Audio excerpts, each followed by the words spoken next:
Hello everyone! I've been watching the chat, it's so fun.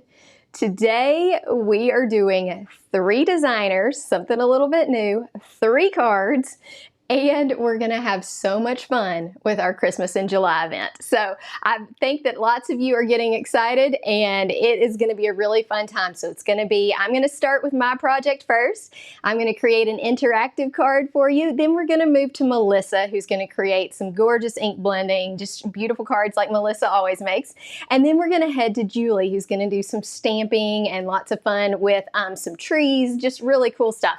So we're gonna have 3 different things. So this may be a little longer live stream than usual, so stay tuned because we also have during the live 3 $50 giveaways from Papertrey Ink. So make sure that you stay tuned. I hope you're popping in where you're watching from. I love seeing all of that. I've seen Iowa, Colorado. I think I've seen a couple of others. So just know that we have got lots of fun things happening. I'm going to kind of give you a little sneak peek of mine, and we'll go through here. The first thing after you tell me where you're coming in from is who has started their Christmas cards yet? Anybody started yet? Hit me a yes or no. Have you started? Here's what we're going to be making today. So we're going to be making this fun background. We're going to be making this adorable little gingerbread guy. He's going to be a tag or an ornament. So we're going to add him. We're going to create the inside of our card also so that it can be removed. So we're going to play with this gingerbread set, super fun. And we're going to play with this background. This background is the ho ho ho background. We're going to use some paste and have lots and lots of fun with that. So I see Cape Cod, I see Maine, I see people have started their Christmas cards. So yes, you've started Christmas cards. The other thing, I'm going to go ahead and go to my overhead scene so you can look at this card just a little bit closer, and then we'll get started. Because we're using paste, we are going to try to end right in time for Melissa to jump in about an hour and a half. So I am going to switch over, pop my face up here, and try to get moving. So here's that card up close. We're gonna be creating this detachable ornament or tag. You could use it for either one. I'm gonna show you some tips and tricks on that. And we've got this fun sentiment on the inside. So we're gonna be playing with this card, but we're gonna start with its background. Yeah, I'm so excited to have all of you here. So here's what we're going to be using for the background. We're going to be using this stencil called Ho Ho Ho, and it's got 2 stencils in there. So it's got one that does all that writing, and it does one that's just got like stars and little things. So it's kind of a nice one there. And we're going to be using this beautiful cardstock. This is called Tropical Teal, and it's from Papertrey Ink. You know, they have great cardstock, so we're going to be using that. So let's get to it because this part needs to dry. Hi, everybody. I see California. Awesome. So we're going to be using this stencil. We're going to use some paste. So a lot of people are like, what would you need clear paste for? But clear paste really makes an amazing background when you don't want that background to overshadow your cute card. It really does have a lot of fun. So to get prepared to put this paste on there, if you haven't used it, this is what I'm using today. You can use any kind of paste. You could even use some embossing ink and just ink through the stencil to get this same kind of look. So let me show you how I'm going to prep this stencil because this paste is kind of hefty and sometimes it will lift up parts of the stencil. So we're going to do a couple things with it. Hi, oh, somebody from East Tennessee. Hello. I love tone on tone. Oh my goodness, Tina, tone on tone is where it's at, right? All right. So let's see. I saw a lot of yes, you've started Christmas cards. Is there anybody out there who hasn't started them yet? It's okay if you haven't, no worries. It's only July. This time of the year for me is really a good time to get started because,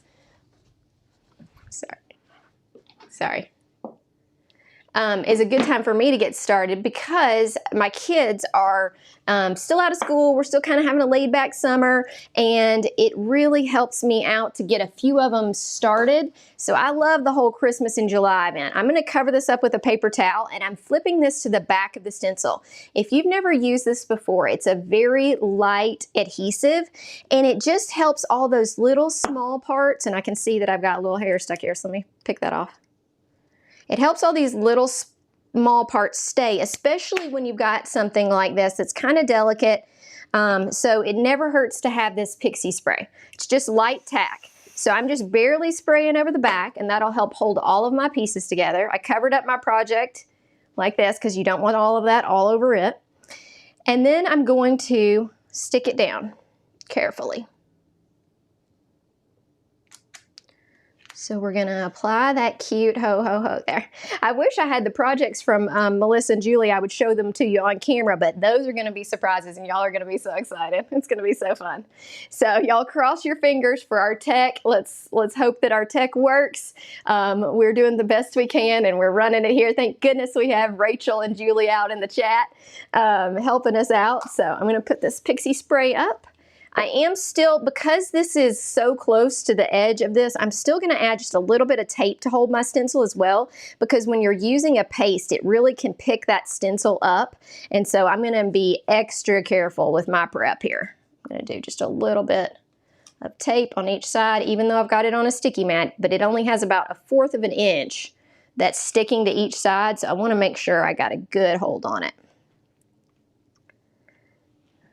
Yeah, this stencil I think is a must-have. So when you're looking at the Christmas in July sale, there's lots of great products on there. There may be some that have already sold out, so just make sure you join the wait list. I'm gonna try to show off some of those during this. So while I'm applying paste, I think that Rachel will pop that in there for you on what is in that sale so that you know. We're gonna open this clear paste up. And I think y'all are going to be shocked when you see this. Okay, so it's just clear paste, but this is a 3D paste, so it's going to lift up off, kind of like you're embossing. So we're going to apply this carefully. I'm going to use a couple things. Hang on. Got my sticky paper towel over here. I love using a large scraper like this with paste. It just helps get it nice and flat. And then I usually have some kind of palette knife as well. This palette knife is just to get it kind of started. So I tend to take my paste and get started at the top. Just kind of start putting a little bit down with my scraper. And it's okay if it's big blobs, okay? Just get it going. And then use this scraper. Sometimes I even take a little bit of that extra off. There's one little piece there. And then start scraping down. And that's just so you don't want to get too much on your project or it will warp the paper. So I'm just adding small amounts and I'm really putting a thin layer, but y'all are going to be shocked at how much you can see this thin layer.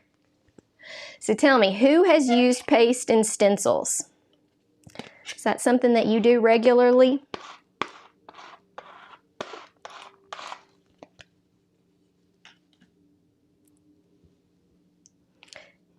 Yeah, so the other thing, sometimes my camera likes to just show me, oh, I do need to show y'all this really quick. Well, once I get this paste done, remind me to show you my outfit because I really got all jazzed up for the Christmas in July event.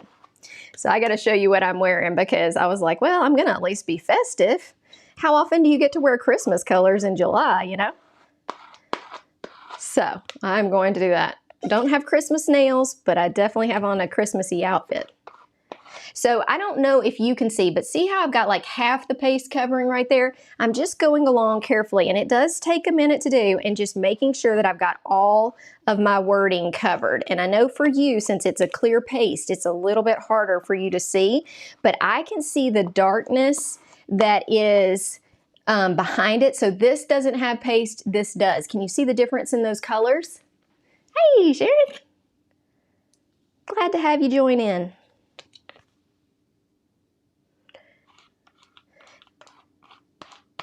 Yeah, so we are gonna, and you know, we're doing this during a live, so you're gonna be shocked at how fast this does dry pretty quickly. It should be dry by the time we're ready to put our cute little gingerbread guy on there. So if you haven't done it yet, make sure you hit the like on my channel. That will help so much. If you're shopping, make sure you use the links that Rachel is providing.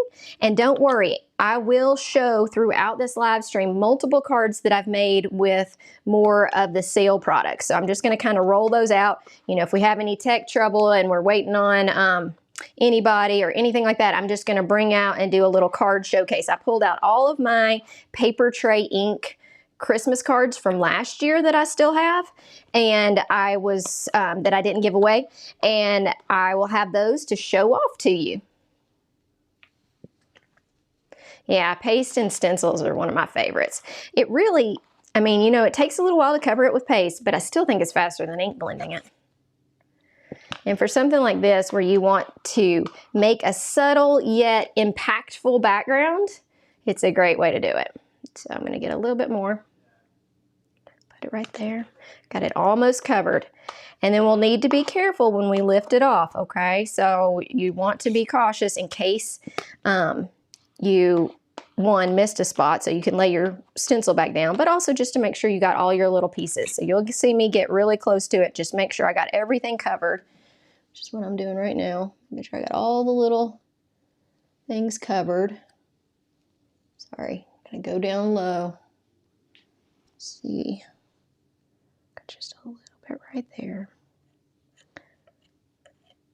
Okay, so that looks really good. I'm going to set this aside right here, and we're going to slowly peel this off to show you the reveal. It does not dry tacky. So this does not dry tacky. Tina was asking if it did. Remember, if you've got questions during the live stream too, always just write, since I'm doing projects and looking at questions, always do a bold, the word question, especially if you've done it twice and I hadn't seen it, okay? That helps me find it. Plus, Rachel a lot of times will pop it up again for me, so that's helpful. So it is a clear paste that is not tacky when it dries. There are pastes that are clear that are tacky for things like foil and that kind of stuff. So this is not one of those. This is basically a 3D clear paste that's gonna dry hard and like plastic. So I'm gonna slowly peel this off, okay? Y'all are gonna see this beautiful reveal. Yes, I definitely have my water ready. We're gonna go slow.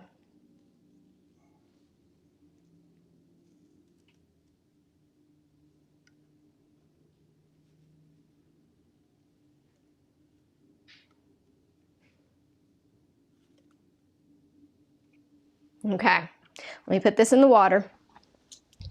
I'm gonna put a couple other things in the water too, so I don't lose them. Definitely have your water handy. Okay, now let's look at this. I'm gonna have to wipe my mat off too. Okay, can you see how much that stands up off the page? And right now it's a little bit cloudy. Don't worry. Look, I got the tape stuck to me. Right now it's a little bit cloudy. It will dry crystal clear, okay? So let me pick this up. I'm going to set it aside so that it dries. I would advise, I actually just got a little hair on it, sorry. I would also advise going along the edges. Sometimes you get just a little bit off the edges. Just make sure you don't have too much sticking off there. You can always trim that off later. And then we'll set it behind us and I'll show you the difference. So right now it's kind of cloudy, but you can see it's gonna be shiny. It's gonna dry crystal clear. So let me put it back here. This stencil to me has so many different possible uses. I think it could look amazing ink blended. I've got my tape stuck to my hand too, so hang on, let me get cleaned up. While I clean up, let's answer a couple things. When you do Christmas cards, are you a classic red and green? Say yes or no in the chat for me so I know. Do you do classic red and green or do you tend to branch out? So yes, you're classic, or no, you're not. Or both. Do you do both kinds? Okay, so let's clean up real quick. You do not want this to stick to your mat, so something wet to get it off your mat's a good idea. I'm just going to use a wet wipe. And you want to catch it before it dries. You can scrape it off if it does dry, but it's a lot easier to clean up if you can do it in the first round.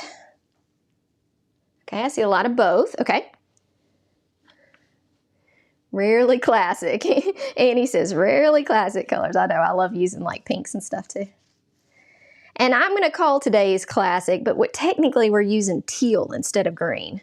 So I don't know if you'd call that classic or not. Okay, we'll let that mat dry a little bit. Now we get to start working with our gingerbread builder. This is the set that we're going to be using, and we are going to build the cutest little gingerbread guy.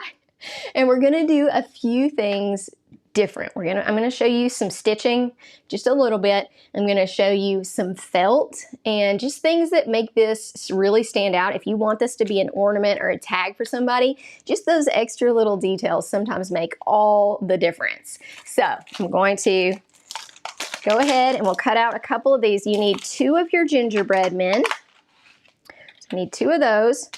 We're going to need our hat and our nice little white part of our hat there. This guy. And then these are like frosting. These are like some frosting. So we're going to put some frosting around him too.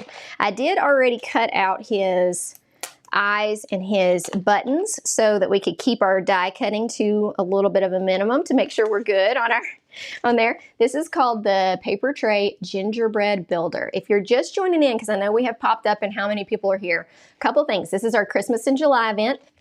We are going to have 3 people on, so I've got 2 guests coming on, Melissa and Julie, to create even more projects, and we're going to have more giveaways than usual. We're going to have 3 live giveaways, 3 $50 gift cards to Papertrey Ink, so stay tuned for that. You'll know when that's happening. I'll definitely talk about it and let you know. And then we also have, if you have to catch the replay, we're going to have 3 more $50 gift cards giveaways on the replay, so stay tuned. I see a lot of you do both traditional and non-traditional, a lot of classic. Good. Okay, so we're going to cut these guys. We want to do some ink blending. So we're going to cut this out of some white Bristol smooth paper. So I'm going to cut 2 of my gingerbread men. I'm going to cut a couple of these are his cheeks. I'm going to cut his cheeks. And then I want to show you what I did with the felt areas on him. So I'm going to show you how I did that, and I'm sure there's all different ways to use felt, but this one is just to add fluffiness and to look really cool when you see the results. It's going to be cute. So I'm going to cut out his frosting. We'll need frosting for both of our gingerbread men. You don't necessarily have to, I guess. You can just do the front. But I'm going to cut out all these pieces right now.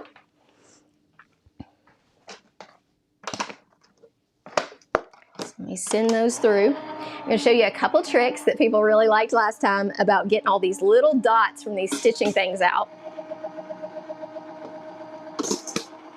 I think people have most talked about that. It's so fun. All right, so here's our first gingerbread guy. Okay, and see how he has all these dots still in him? I've been using this extra sticky, it's a pet hair roller, and I love how it takes the dots out. Did you see that? All those dots are now on my sticky thing. So does it work every single time? No, but look at all that. I don't know if you can see that. Look at all that. Just take all those dots off. I don't know who told me this, but it's been really fun to use, and it really works quite well. I'm sure you could do it with some tape. I just have had great results with this, and so I get all those little dots out because I don't like them all over my desk, and if you want to stitch them, you need them out. So the die cuts them, it's just that getting them out sometimes requires a pokey tool. Look at that. How long did that take us? Like 10 seconds? And we got all these dots out? You see that? Oh my goodness. Okay, the other way I like to use it is to put it on my, see how your mat gets all these little dots? It helps get them off your mat as well. So let's get all these off here. And see how we still have all these dots? Sometimes it's nice just to run this along here too, and then you don't have to worry about the dots that are on your mat here. So let's cut out one more gingerbread. I'm gonna put these all in a little thing. I already did the buttons. I already got my string ready for this. You can, like I can also use this to pull these out of here. So if you can't get them out of your die, look, he comes right out. See if I can get this one out. I'd say most of the time it comes right out. Yeah, see? I can get my 2 pieces out. And then I can take those dots and get those out of there too. So I haven't found this to tear up my die cuts or anything like that. Sometimes I still, on these little ones, have to push some of them out, but I get most of it. So here we'll do the same thing. We'll do our die cut onto our sticky. Let's see if we can pull it out that way. If not, I'll use my pokey tool. Sometimes the smaller they get, the harder they are to get out, so I'll use my pokey tool. Alrighty. Yeah, it's really nice. It saves you all that little dot poking. And it's just a little Amazon lint roller. It's an ultra sticky one, so I do like the ultra sticky. I don't know, it's probably on my Amazon list, just no worries. I'll put these over here so I don't lose them. And then we got the cheeks right here, which we're actually gonna color in because I just thought it was just easier to color them with a pink. So we got 2 little cheeks. Perfect. Now let's cut out one more of these guys so that we can make the back of our thing, and then I'm gonna show you how I use the felt. Oh yeah? Okay, good. So somebody said they started their Christmas cards. Did I already got pencil white, sorry. Here it is. We're gonna cut out one more gingerbread. Then we're gonna do some making of felt, okay? Not making of felt, how about a way to use felt easier? How about that?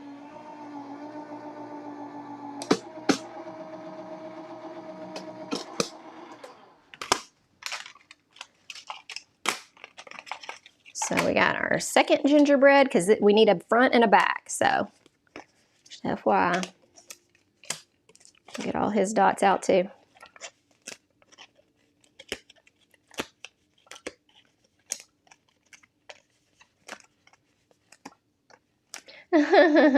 Sharon said her cat's sitting there with her. That's funny. My dogs have to be locked out or they just bark like crazy.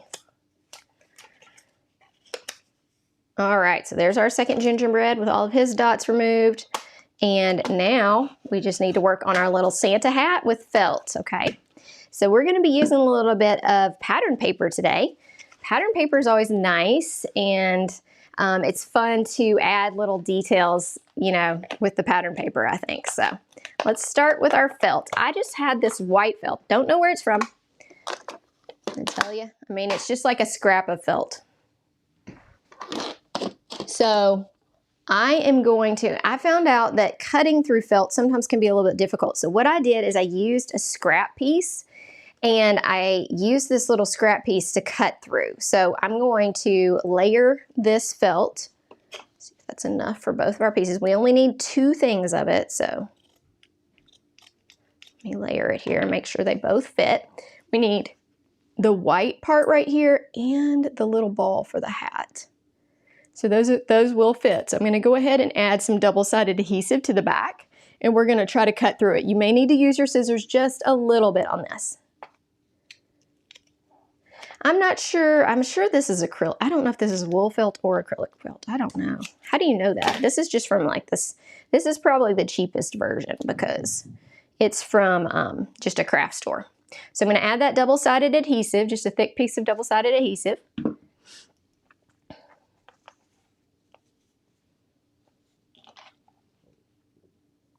I think Sharon's talking about wool felt. Can you cut wool felt? I mean, can you cut it with like a die?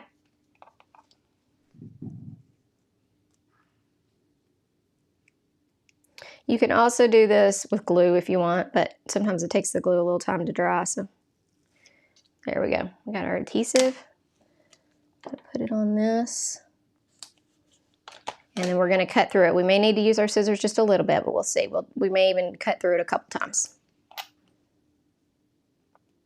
Of course, it works when I'm not live, so let's see if it works when I am. Sometimes that can be a different thing. So I'm gonna send it through the die cutting machine just like that.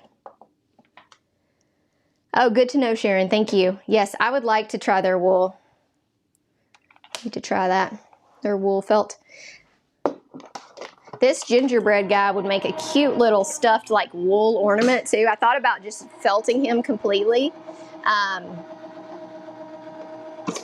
But I wanted to be able to get through a few fun little techniques. So let me show you how I did this. Like I said, I may still need to put some pressure. So I did that. I'm gonna add 1 extra scrap piece of paper, and we're gonna send it through again just to see if we can get a little bit more pressure, and if not, we'll do a little bit of cutting.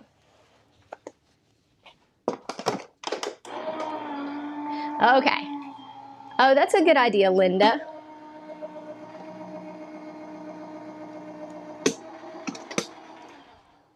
So tell me, are y'all, when you think of this card, what would you pick first, a snowman or a gingerbread man? I considered both options. Okay, so that most of that cut. So now I'm going to use my scissors. We'll go around this and get it completely cut out. And so what we've got here is we've got just some felt that I had in my drawer and I wanted to use. And it is making the hat feel nice and soft. You see how beautiful it is?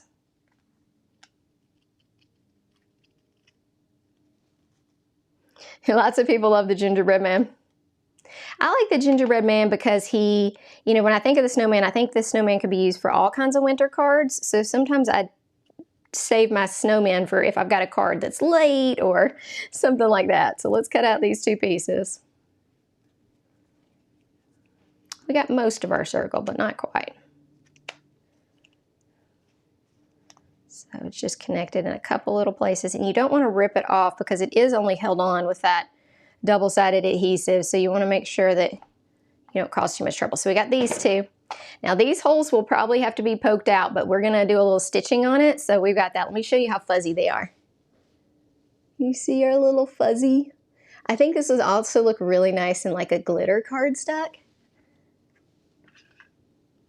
Oh, that's awesome. Yeah, I love gingerbread men too. And gingerbread women as well. I just happened to make mine a little guy because I wanted to use the Santa hat. All right, so here is our little piece of felt. I'm going to set this aside for a second. Let's finish our hat. And I want to show you a couple tips on the hat. Let's see if I get it right in the live stream. But we need, since we've got two gingerbread men and we're going to put them together to make this ornament, you're going to need a hat cut in both directions so that one hat's not sticking out and you're seeing the back of it. So I'm going to show you how I did that. We're going to use this pretty polka dotted paper from Papertrey. It's like a red polka dot. It's got white on the back. And we're going to use that for our hat and we're going to use it for our scarf. So let me go ahead and grab pieces of the scarf too so we can do these at the same time. Scarf. And scarf. The scarf has two pieces.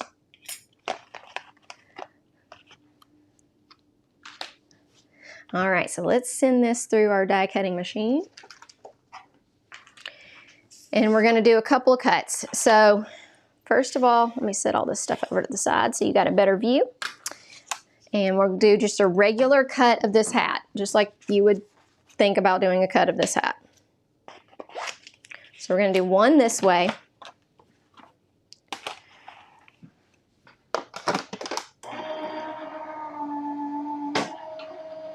Snow folks and ginger folks, that's a good idea. Although ginger folks, it sounds like it could be a crew of redheads. So you got one hat like this, and you see how all those dots are there? Sometimes it's nice just to use your little sticky thing to get them off because they get stuck to your other projects, you know? I'm gonna actually change out my sticky. Because look how many dots we have. Look at all those dots. Oh my goodness. See if we got all of them. Sometimes I'll still need to pick like one of them up. There we go. So we got them all. Now, to have the reverse of this hat, you're going to need to cut from the back. So flip your red paper over and cut from the back. All right, send that through.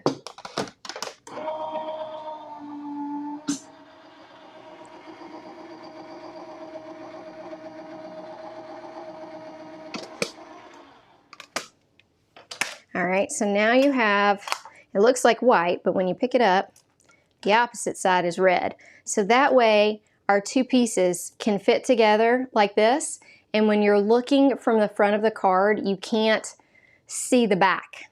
Do you see what I'm saying? Boom, boom. So just cut it backwards.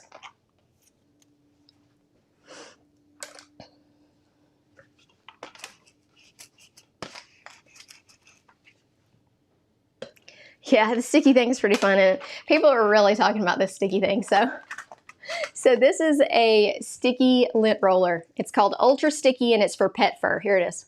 It's on my Amazon, I believe. Just Amazon. It really works well for this, especially if you like to do these fun dotted things. It's really fun. Okay, so now we have both sides of our hat. You see how we did that? We just flipped it around. Got both sides of our hat. All right, so let me see if our stitching needle is going to poke these holes out or not. Let's just see, because I think we'll be able to do that. Yeah, our little holes will come out when we stitch it. So I don't think there's any reason to try to sit here and poke all of these out. No worries, because we're going to stitch that in just a minute. So right now, let's go ahead and ink blend these two. Get all of that ready, get our two hats ready. Oh, I need to cut out our scarves, don't I? Yeah, let me cut out the scarf. Hang on to my two little pieces. So tell me, are you, I feel like this changes like with people's style and just every year, but this year, are you colored lights or are you white lights on your Christmas decorations? I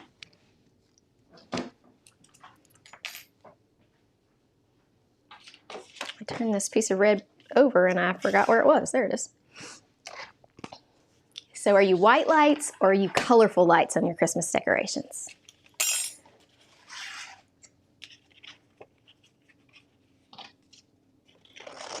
So we're going to cut out our pieces of the scarf.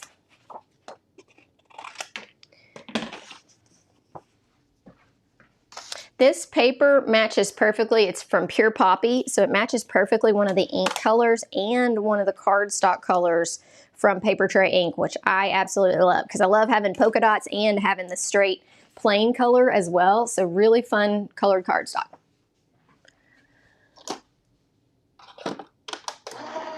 So I have a tree that does both white and colored lights, and every year it depends. Different people in my family have a different opinion. So like one will go turn it white, one will go turn it colored. So I want to hear what everybody else is like.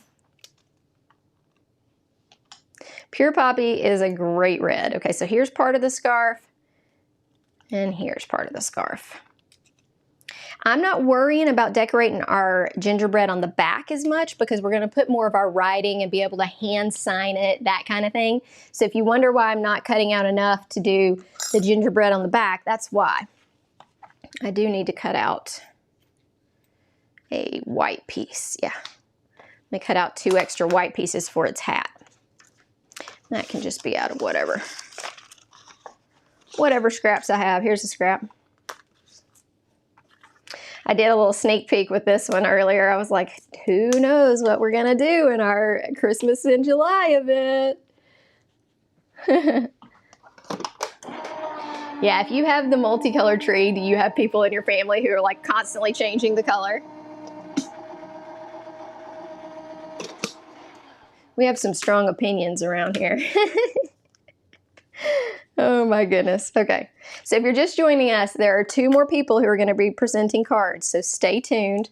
My project is probably the longest of the 3 because it is an interactive card, so we'll be doing this one. Then we'll go to Melissa and Julie, okay? And all of their supplies are also on my supply list, okay? So you've got all of that on there. We got our extra pieces here. Get our dots out and set these aside because these will be for the back gingerbread man. So I'm going to get those ready and out of the way, and then we got all of our die cutting done. All right, so let's move this out of the way.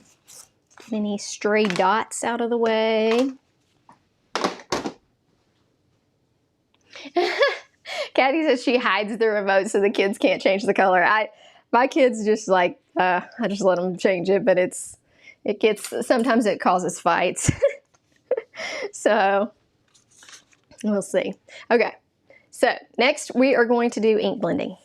We're going to start with the 2 gingerbread men, and we're going to blend them generally at the same time, the same colors. I'm going to be using some Distress Oxides, and you could go for a lighter one if you wanted to. I went with Vintage Photo. I felt like that was kind of a medium, but you could go like brushed corduroy if you want lighter colored gingerbread men. I went a little darker on mine because that teal was dark. So I'm going to use that, and I'm going to do a little bit of darkness around the edges to get them that nice spotlight look. Yeah, so Stamping Sue says, where did you get this sticky roller? I got this from Amazon. I don't know if that's its brand name or not, but it's on my Amazon list. Y'all, if you don't know, I have an Amazon shop where you can use my links, and you don't actually have to buy anything in my Amazon shop. Just clicking through it actually gives me a little bit of support. So go there if you can. Okay, we're gonna go with this one. It seems like it's nice and dry. Let's check in on our piece for the back too. So we used some paste on that piece. Let's check in on it. Oh, I missed one dot right there. And I'm going to use just a regular ink blending brush with this Vintage Photo. Let's see how we're doing. It's definitely getting clearer. I wouldn't say it's 100% dry yet, but it's getting there. So if you missed how we did that, make sure you rewatch. That was really fun. Now let's just do some Vintage Photo and create kind of a spotlight on these. We're just going to do them both at the same time. I'm not even worried about, I'm just kind of going. You know how Distress Oxides are. You can just kind of go, do the best you can here, and whichever one I like the best is going to be my front one.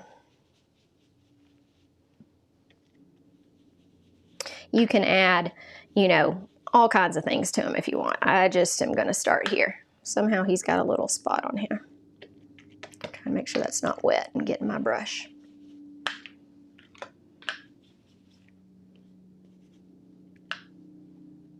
Yeah, if you rewatch, there will be replay giveaways, so there's no problem with rewatching if you miss some stuff.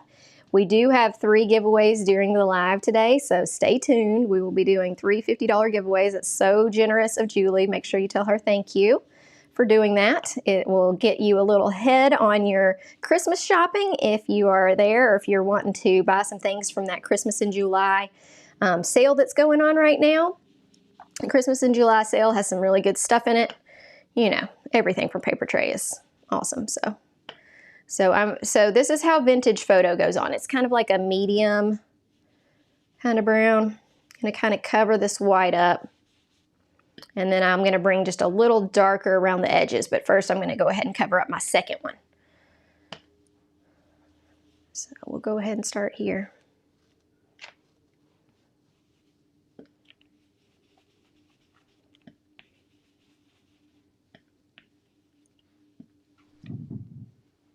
Yeah, thanks, Julie and Papertrey. It was awesome.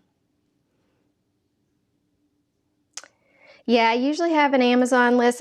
If you are ever looking for any of my links, you can go to my website. There's a whole page on my website that's got my affiliate links.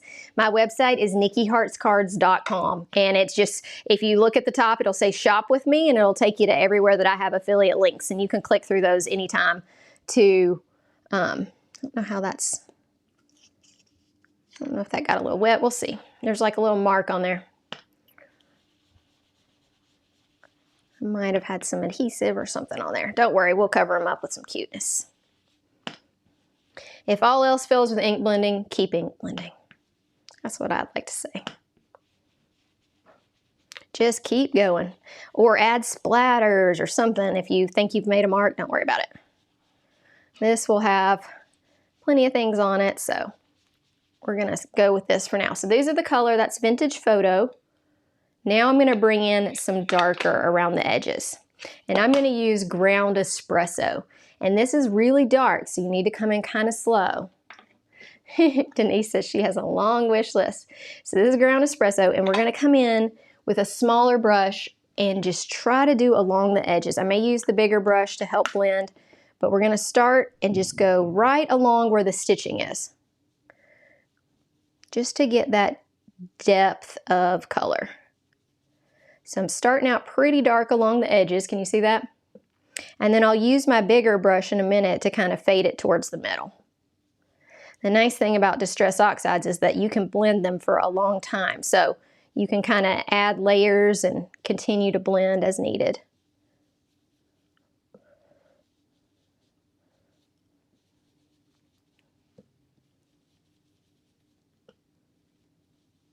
And I also like that with a lot of these blending inks, you've got some time to kind of fix any little blubs or anything that you mess up, which is nice. So I'm using a smaller brush right now just to kind of get around those edges, because I didn't want to overload it with color, but I do want it to be darker along the edges. Our gingerbread's got crisp edges. We'll blend them in.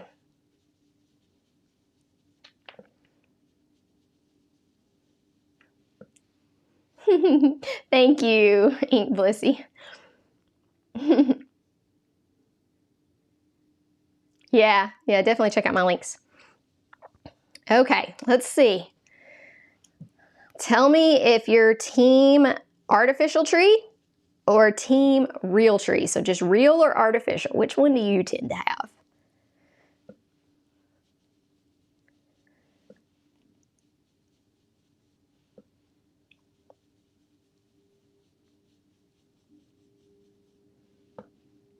Okay, you'll see I've given him some nice burnt edges. See how he's got some burnt edges compared to this guy? Now I'm going to use my bigger brush and kind of blend that in a little bit. So just kind of softening it up so that it's not perfectly the edge, but it's blending in. You see how we did that? See how it's got just a little bit more? You can bring that ink in a little bit just to make more of that beautiful kind of nice bright middle. And if you want more, just add more. But that's the difference in these two. So this one's got the dark on it, this one doesn't. So here we go. Okay, I see artificial, I see real.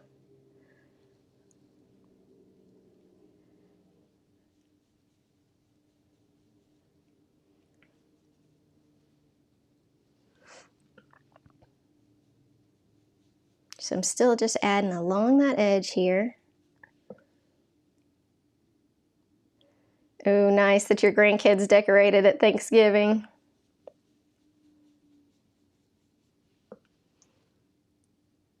I saw somebody says she prefers real, but she gets outvoted.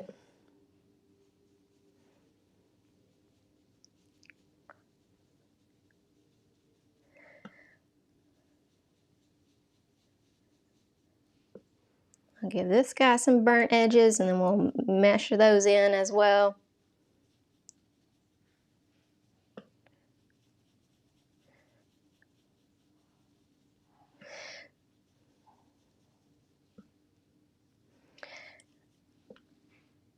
Yeah.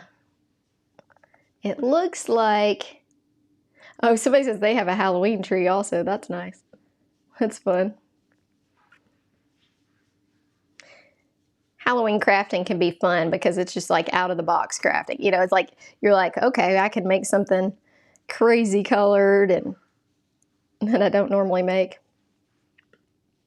I love all those purples and greens for Halloween.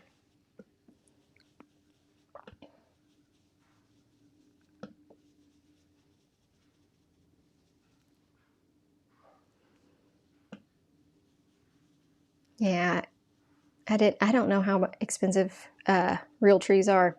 I see somebody saying they're expensive.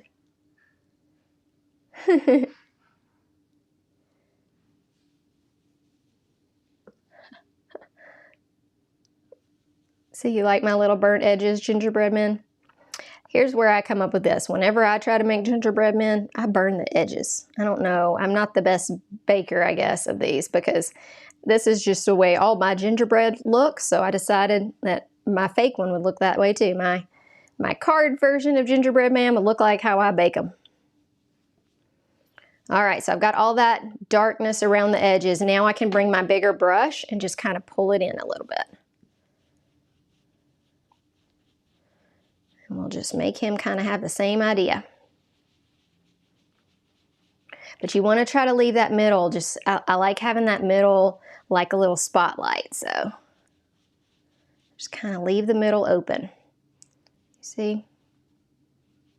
Look at those guys. Oh man, they look good.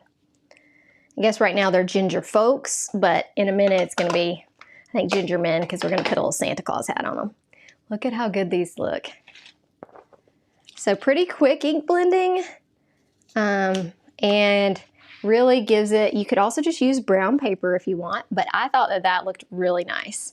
I'm gonna wipe down my mat while I'm asking y'all another question, and then we're gonna do a little bit of ink blending on the red because I think it just makes it look so nice. Let me hold these up to the camera for you. They look so good. Oh, so cute. Okay, I'm gonna wipe this one off really quick.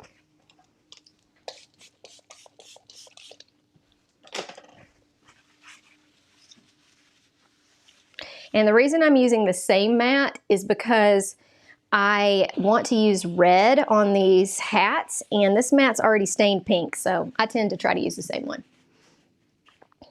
They do look baked, don't they? I'm glad that everybody's baked looks similar to mine. Or maybe not everybody's, but not the pros, but mine always look a little bit crisp on the edges.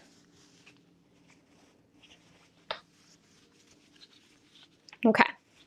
Now we are going to do just a little bit of blending on these because I thought it looks nice. I'm not going to worry as much about the hat for the back, but we'll do a little bit just to make it cohesive. How about that? And then we've got our scarf. We're only doing the scarf on the front.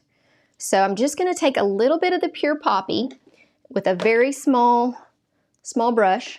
And Pure Poppy is one of the colors that I would say highly recommend from Papertrey. It's a really great red. So this is what we're going to be using just to add a little bit of detail around this. Just a little bit. Are y'all, when you are making Christmas cards, do y'all tend to like take one design and make that one for everybody, or do you change it up?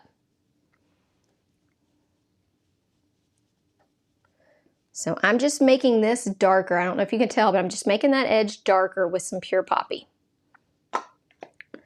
So just kind of giving it a little bit of highlight and not going all the way in the middle because I don't want to cover up all of my little dots, but adding a little bit through here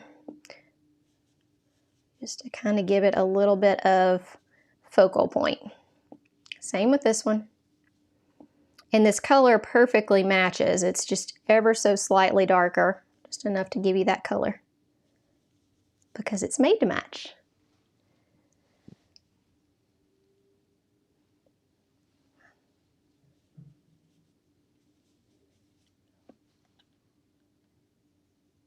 Yeah, I tend to change it up a bit, mainly because, you know, I'm making lots of cards anyway. But I do see, you know, if you were getting a lot of them done at once, it might be nice to just go through and make the exact same design so you're not thinking about it. But to me, the fun of it is making the different designs, you know. So I'm going to do a little bit around this scarf too. Just a little bit. Just along the edges. And I'm being kind of messy with it. It doesn't have to be perfect.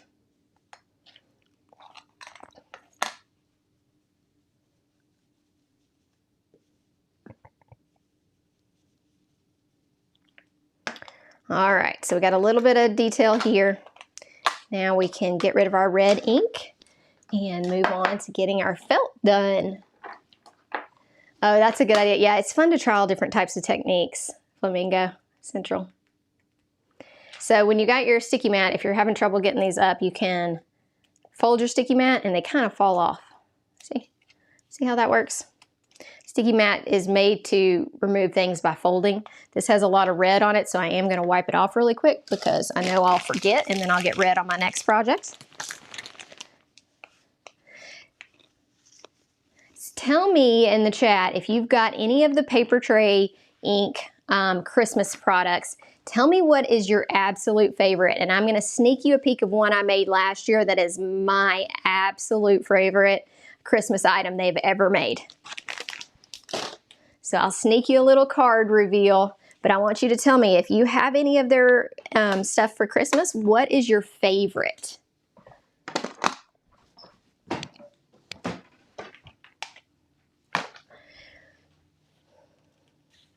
Let's see what everybody does.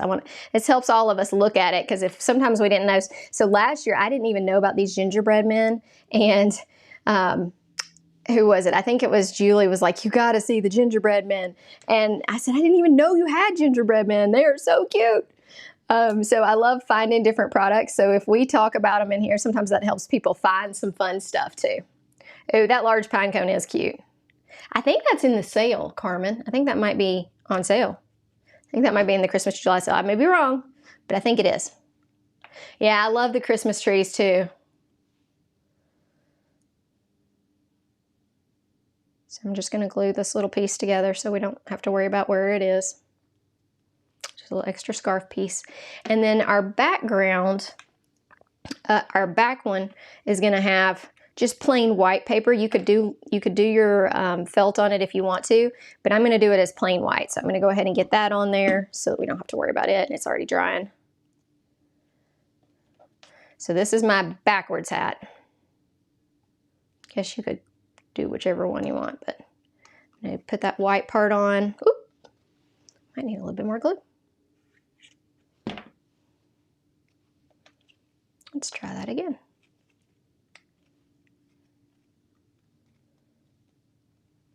Bring home the holidays. That's a, I don't know if I know what that one is. Is it a stamp set?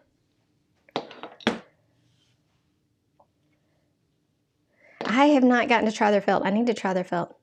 When you use Papertrey's felt, do you make little felt ornaments and such from it, or do you use it more like on the cards? Are you like felting things and creating little stuff with their die cuts?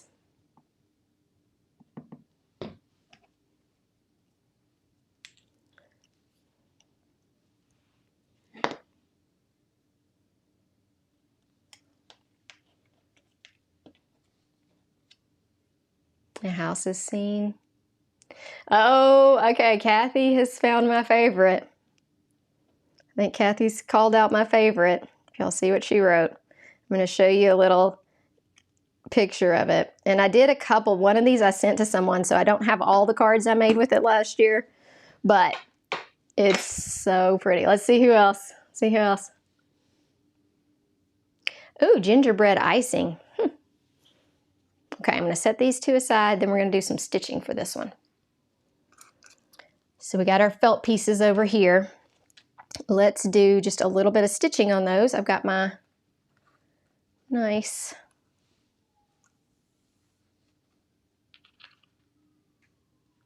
I'm going to stitch those through that. I actually need to see my dots so that I can line this up and then stitch it together. So I'm going to have to poke the dots out. So you'll see me messing with that. Oh yeah, I need to do the house with two gingerbread people. I need to look that one up too. Ooh, dear to me. I think I remember which one that one is. Ooh, that hole may not have cut right. So we're messing with the one that has the felt. So it's a little bit thicker, but just FYI, I'm just sticking the holes through to make sure they're there. And then I'm going to line them up so I can sit this on here. So sometimes you got to play with the holes just a little bit. I'm using a needle that's it's not sharp. It's a tapestry needle, however you want to say it. And I'm using that to clear up my holes a little bit. Okay, that way I can kind of line this thing up.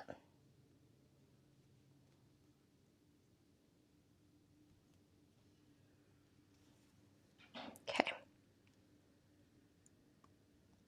All right, I'm going to use a glue dot on this, and I'm just making sure I've got all my little holes open. They'll probably come open when I stitch them, but I just want to make sure. Yeah, you don't know what all the brands are. Okay, let me show you what my favorite is while I work on getting this little thing here. This is my favorite of all time so far. This is Build an Angel. I love this one so much. So nice. I'm going to use a little dot here.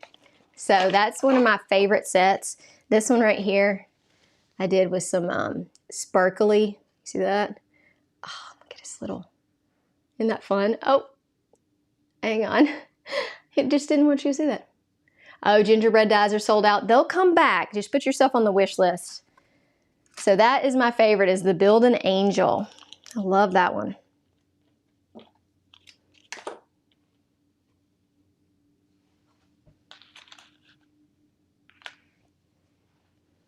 I'm actually going to just use glue because we're going to be stitching this on here, so I probably don't need quite a whole glue dot. See if I can line up my holes. Okay. There we go. Now this guy. That angel is like, yeah, like a little angel in ornaments for sure.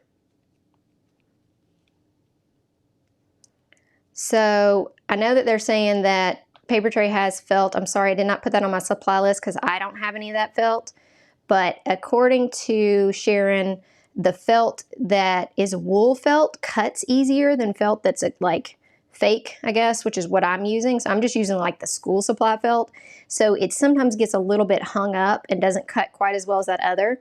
But if you're looking for felt, Papertrey has some. So just FYI. That angel is pretty, isn't it? Ooh, Santa die. I don't know if I have that. Have y'all seen the, what's it called? I think it's called North Pole Mail. Love that one. We're going to use that a little bit in this. I think it might be sold out right now too because it was on the Christmas and July sale, but it's one worth keeping an eye on. It's very, very nice. It's got a lot of different sentiments on it that are really helpful when you're making Christmas cards. Okay, here we go. I think we're close enough that I can line it up.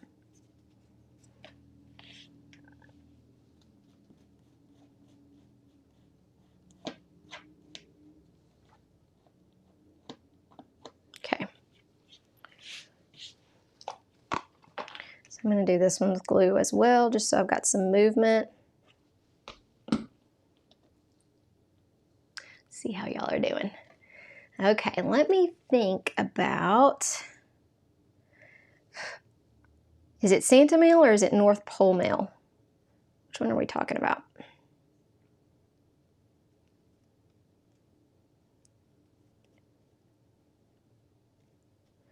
Okay. Oh no, he fell off. Let's start on the bottom, then I'll work on that little part that just came off with my glue. Needed to hold some pressure on him. So I'm going to stitch around this guy, and we're going to see if we can get him fine. So I'm going to use a little piece of double-sided adhesive to hold the back. If you don't normally stitch on things, this is just how I do it. I'm sure there's plenty of other ways, but I like to use a piece of adhesive on the back to hold this down. You could use it like a glue dot. Either way, just to hold that last piece, and then you can start stitching. So I'm going to start going around, and I'm doing real simple here, then we'll make a nice little kind of star on the other side. So we're just going along stitching. If you haven't stitched on cards before, this is fun. And let me think about what question. We're about to do the giveaway, so let me think about that. Okay, so another one that's on the Christmas sale that is definitely worth checking out is Build a Stocking. I think that's part of the sale as well. Look at Build a Stocking. It is so cute. Let me show you. That was one of the first sets that I had when I started kind of working with Papertrey, and I loved it. I think Melissa's going to use it too, possibly. I'm not 100% sure, but I feel like I saw that on her supply list.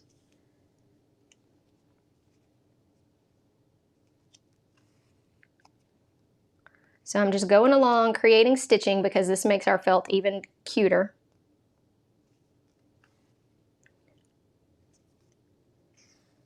Look at how it's looking.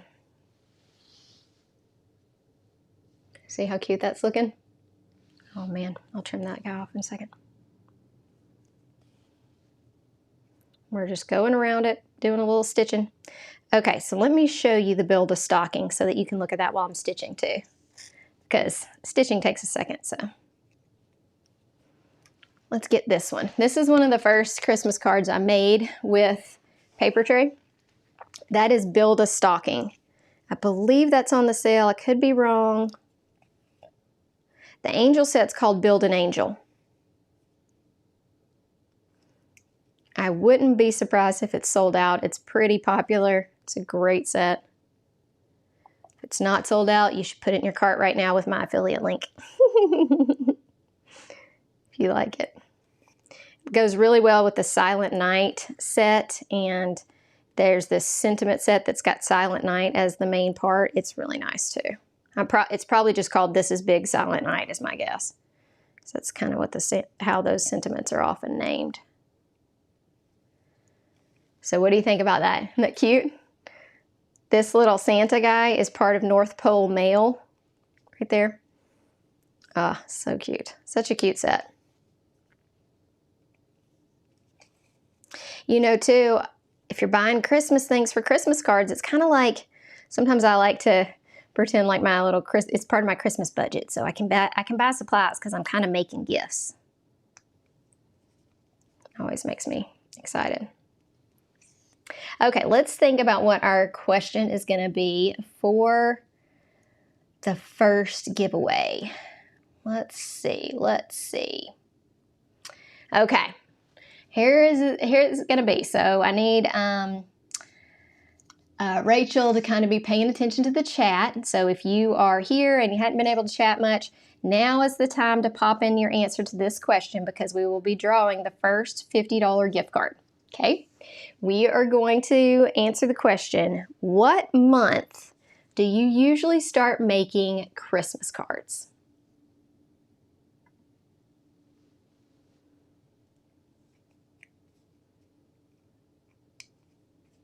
What month do you usually start making Christmas cards?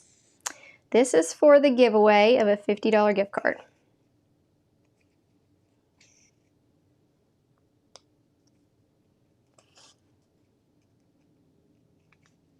Hopefully I'm not covering this guy up too much.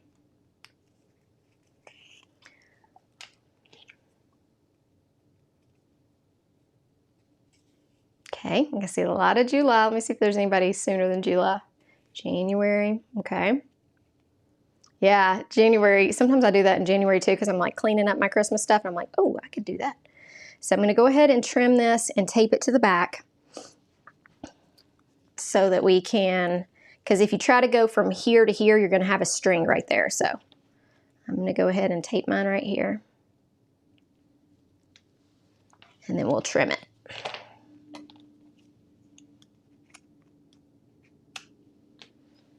Now we can do our little ball, and then we're going to build our little gingerbread guy. So I see some November, September, I see a couple Januaries, I definitely see a lot of Julys. Yeah, I get inspired in July. Earliest November, that sounds like what I used to do. Now I kind of have to start earlier because, you know, I'm working with all these products that are coming out for this time, so.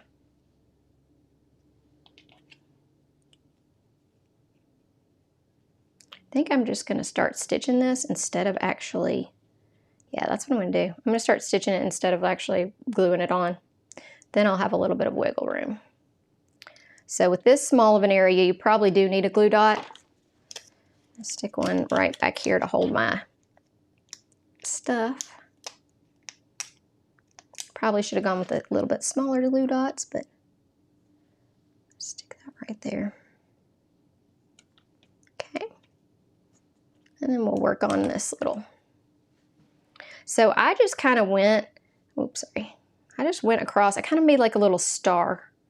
It's not perfect with the holes that are here, but it looks really cute that you did something different with your stitching. So just kind of like a little fun,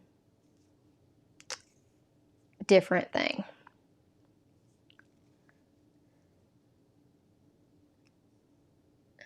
Go right there. So look at that. Is it the cutest or what? So cute. Okay, so Rachel, did you pick a winner? If Rachel's taking a quick break, because she's going to stay for most of this, if she's taking a break and she doesn't pick a winner in the next few minutes, I'll have Julie pick it. But pick a winner of the people with their months. Yeah, there are a lot of products that release in July. Okay, so I'm going to put back up my Build a Stocking. I'll show it to you a little closer just so. This is one of the inspiration ones from last year. Just a fun one if you're looking at their products, okay? So has Rachel picked the winner?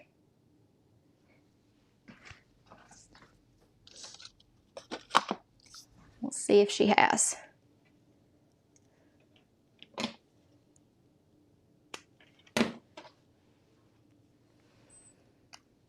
Okay, let's build our little gingerbread, guys. We're going to do a couple things. We're going to use this stamp set, which is one I've been talking about, called North Pole Mail. Okay, and I know that you could have done this before you ink blended, but we're going to do a little bit of heat embossing for the back of our tag. I think I'm going to go with the sorry. I think I'm going to go with this one for the back of the tag, just because it has that little bit of a mark on the top. So I'm going to just put writing on that one, and I'm going to use this one for my front of the tag little ornament. Let's see. Will somebody tell me in the chat, did she pick a winner, or do we need to go through there and have Julie pick a winner? Just put yes, she picked a winner, or no. And if it's yes, could somebody tell me who it was? So what I love about this set is that it's got greetings, but it's also got from, and look at this little Santa. Oh, these Santa faces are adorable. And it's got two. It's got all different kinds of things you could use. It's got Santa's belt. This is called North Pole Mail. I'm guessing this is sold out right now. It's one of the really popular ones, but it is a great one if you need to grab something later. Yeah. No, she hasn't. Okay, so Julie, are you in the chat? Just say yes if you're there, Julie. If not, don't worry, guys, we'll do it, but we just have to see which one of them's there.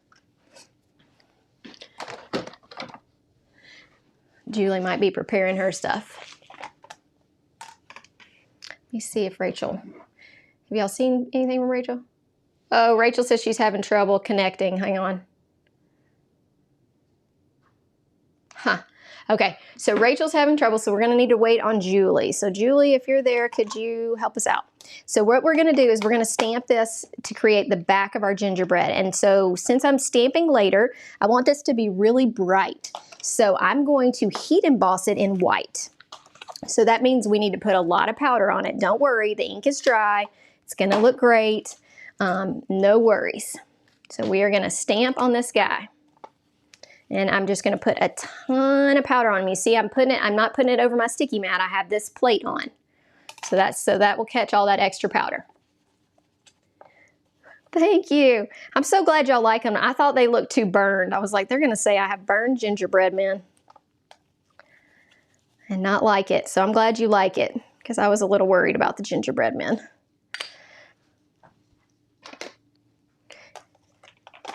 Okay, we'll put this here. And let's decide what we're going to say on this. I am going to get myself just a smidge of tape. Make sure my sticky mat's good enough. Yeah, Melissa, I don't actually like. Okay, Julie will pick a winner. I see lots of congrats, Julie. Did Julie pick the winner? Okay, yeah. Okay, so I see it now. Thank you, Julie. I'm sorry. Rachel's having trouble connecting to the internet, so hopefully she'll be able to come back. If not, I'll put links and stuff in while Julie and Melissa are on. So I'll be popping in the chat, doing things then. So if you have questions that I missed or anything like that, don't worry. I will answer all of those. So we're going to use, I really like this Merry Christmas Greetings. So I'm going to use Merry Christmas Greetings as my main one right about here. And then I'm going to use the to and from, because when I make little ornaments or tags for people, I like to sign it, okay? Because, you know, people really love to see your handwriting. And so I love that we got to and from, because you can kind of personalize it a little bit. So I'm going to put my from right about there, if I can get it not to stick to my hands. I'm going to go ahead and pick it up since I've got it in the right place. And then we'll do to, because to is very small. Yeah, congratulations. So somebody says they're confused. Yes, so Julie won the gift first of the live giveaways, if that's what somebody's saying they're confused about. Sorry. Papertrey, would you pop up would you just copy and paste that again, who that winner was, just in case somebody missed it?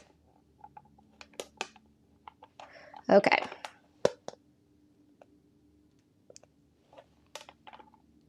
Okay. So I've got to and from, and I left to a little bit bigger so you could write the name, and from you could write on both of these if you wanted to. Actually, I'm going to move 2 down just a little bit. Just a smidge. Just so we got enough room to write a name right there. And I also like that you could date it, you know. That 2 is small, so just FYI. Okay, now we're going to stamp it in clear ink, and then we're going to add white embossing powder and make it beautiful. Okay, thank you, Papertrey. She put it in there. Julie Schatz, I believe, 5755. Julie, if you're here, make sure you see what you're supposed to do to claim that prize. We are going to use opaque, bright white, fine, and that's how we're going to heat emboss it. We are going to use this VersaFine. Oh yeah, okay, sorry. Confused because I needed Julie to pick a winner, and the winner was Julie, so that it actually confused me too, so don't worry. I was a little bit confused too. Sorry, Julie's out there, but sometimes when you're asking a person to pick and then they pick somebody who's got the same name, it is a little bit confusing. But so Julie from Papertrey picked, and she picked a Julie. So there you go. So make sure you don't miss the Christmas in July sale. I might have gotten that little a little crooked. And hopefully Rachel will be back on in a minute. She's trying to figure out her internet. Something happened. So I'm stamping this a couple times. And then we're going to, I don't know if you can see that or not, but it is stamped. Now we're going to use the white embossing powder, and we're going to put the writing on it. This will be the back of our ornament or tag, whatever you want to call it. I think it could be either. I think I'd probably do it as an ornament, like for one of my nieces or something. I do like making ornaments for them. Okay, so I'm just going to add the white powder.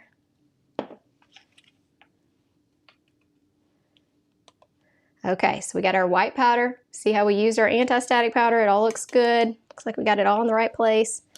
Before I turn on my heat gun, I'm going to move this out of the way, because you know I will just spray it everywhere. I'm going to get this out of the way. I'm going to wipe this little area off with, because I've got some white on there.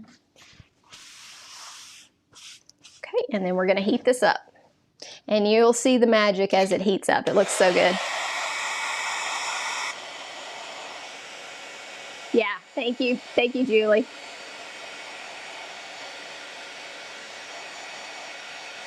Oh no, you already shopped the sale twice.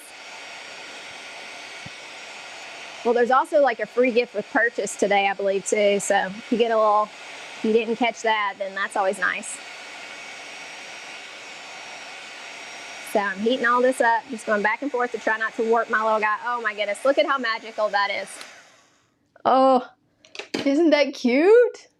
Oh my goodness. Okay, so you could even leave, like, you don't even have to decorate your front. If you just wanted to do a tag, you could leave it like this. But this is going to be the back of our little guy. So let's decorate him, get him ready. He's going to have this adorable hat. Oh, look at that. Okay, let's get all his little pieces out of here, and we will get him together. So I'm going to put his, they've got some long icing, short icing. The long icing fits along his legs, and the short icing fits along his little hands. Get all my dots out here. And we'll put his face together too. So I'm going to go ahead and put my icing pieces on, because those are just really easy to get on there. And then I'm going to also put on the scarf. So my scarf's going to go right about here. Okay. I'm going to do glue. So he is coming together, which is good. So my goal is, I think we're kind of running on time, which is awesome. So we're going to give away one of these live giveaways in each person's thing. Make sure if you're here, we have almost twice the amount of people here who haven't hit the thumbs up. So will you hit that thumbs up? That helps people find this on replay, and that really helps Papertrey and me out. So make sure you go hit the thumbs up under the video. That would be very helpful. And if you are new to my channel, then make sure you hit subscribe. We try to do these events, like, we're hoping to do them every quarter. We'll see how it goes. So this is the icing. Sorry, I don't mean to put that in my mouth. Heat embossing takes some definite practice, and I will say that I've done a lot of practice with it. So yes, I understand sometimes it's not as easy for others, but keep trying. It's so fun, and it's a great way to get white writing on stuff. Like, you just can't get white writing on things that really shows up without heat embossing it. There's all kinds of other uses, but if you are wishing you could stamp in white and actually make it show up, then it's ready to go that way.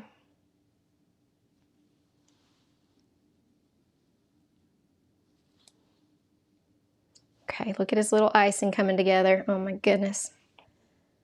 So cute. Let's put some icing on his arms too. Yeah, thanks for doing that. I appreciate it. Y'all did.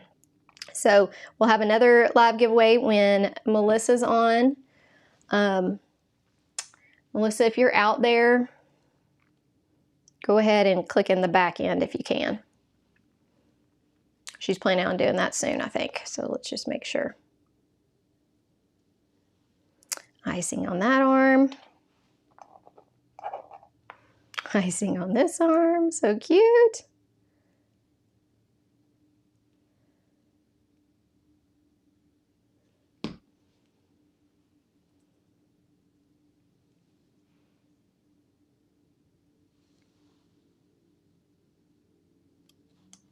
And I love that the icing fits perfectly across those little arms too. Just made perfectly. Okay, we'll do our hat after we decide where we're going to put these little eyes and everything.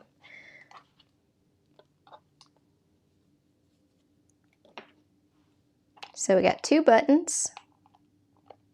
I just did mine in black. You could do any color you want. I got a couple buttons to put on. So we'll add those, and then we'll do the face.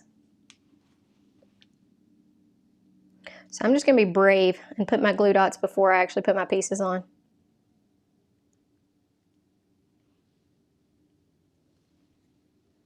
Thank you. He is looking cute. He's so stinking cute. Thank you. I love the icing too. That white just really brings out the little gingerbread man. We're just guessing at these little pieces here. I'm not being super picky about them. Okay, we got a smile. And then we got 2 eyes and 2 cheeks.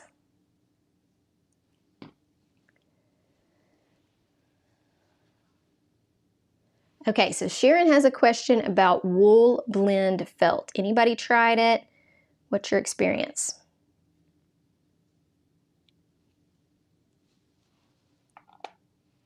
So my cheeks, I'm going to color those pink, so hang on a second. We're going to need to do that.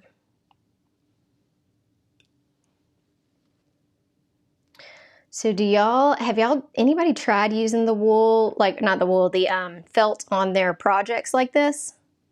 I love how it looks.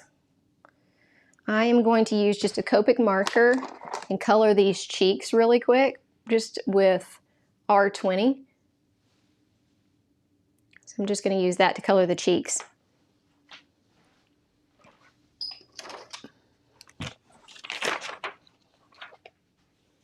And then, because I want to put the cheeks on next and I hadn't colored them yet, so let's do those cheeks really quick. Won't take long, just quickly color, nothing fancy. Just get some color on there. R20 is a great color for cheeks.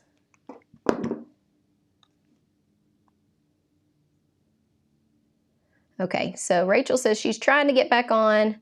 We'll see if her internet might be having an issue.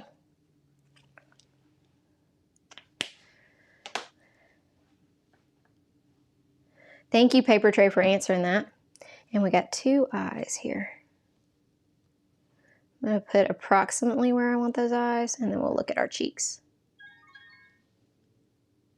Okay. Alrighty, so Melissa is in the green room. That's good. So we'll finish up our project, and then we'll have her to bring on. Uh-oh.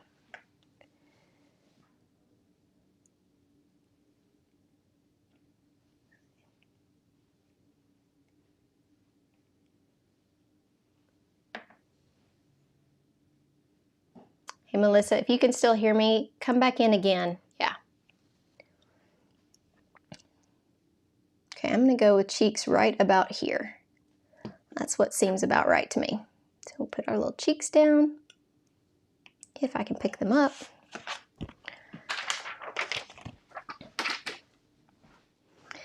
Melissa's getting ready. Let's see how she's doing. Sorry, sometimes I'm going to have to talk to different people because I'm managing the back end as well. So just FYI, when I'm talking to Melissa, I'm letting her know I can see your desk.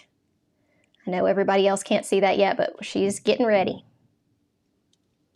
And we still got a little bit more to go, so you got plenty of time, Melissa.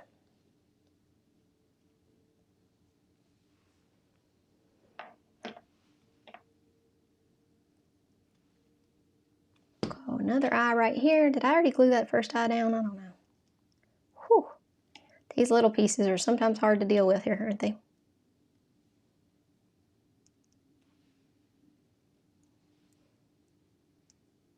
Yeah, I hadn't glued that one down yet. Look at how cute this little guy is. Oh my goodness. He's so cute. So now I'm going to add just a little bit of foam tape to this, and we're going to put our two pieces together. So we need our other hat, and I'm going to do a little foam tape because that sticks up just a little bit. So I want to make sure that we've got a little bit of space there. Sorry. I'm not necessarily doing foam tape on the rest, but the hat I'm going to do just a smidge. So let me see what I've got over here. I'll try to do like a really thin one, like this 1 millimeter, just to give it a nice little heft. So here we go. We're just going to do like a little bit of foam tape squares so we can stick him together. Okay. He is so cute, isn't he? Oh my goodness, I think he's adorable. Get one more little foam tape square. So tell me, have y'all tried doing a tag or ornament card like this? Anybody ever tried it before? I think that's good enough on the foam tape.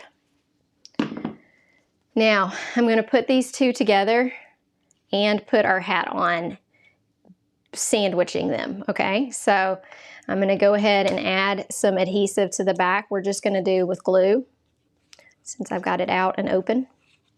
And then we'll probably put a little bit of weight on it, so make sure we get all the edges together good.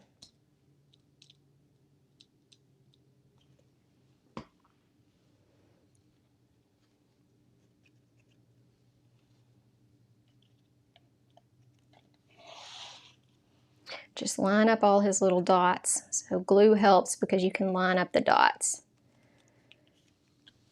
And then I would say always consider adding like a little bit of weight to hold them together. So I'm going to add just an acrylic block, and then we're going to put together our hat like this over him. And before we do that, I'm going to add the string that's going to be our ornament or tag string. It's the same thing that we use to stitch. And you want to make this long enough that you can reach it inside the card. So I might even make mine excessively long, but I'm going to start with at least this length. Okay. And you want to put it around here. I'm going to use a little bit of adhesive to hold it there. Just kind of make it even. We've got a little bit of that foam tape there too, so that'll hold part of it. Might put another piece of foam tape over it. All right, get a little bit of this. Hopefully y'all can see. Sorry, I know that's kind of like a mess of tape, but it works. So now we have the string coming out of the back of the hat, and then we can apply this. So I'm going to take the backing. Let's see how this guy's doing. I'm going to give him a little bit more weight while we get this hat together, or ready to be together, because we're going to put it together over our little gingerbread man. And then I'm going to show you the background, and we'll go from there. Oh yeah, googly eyes would be good.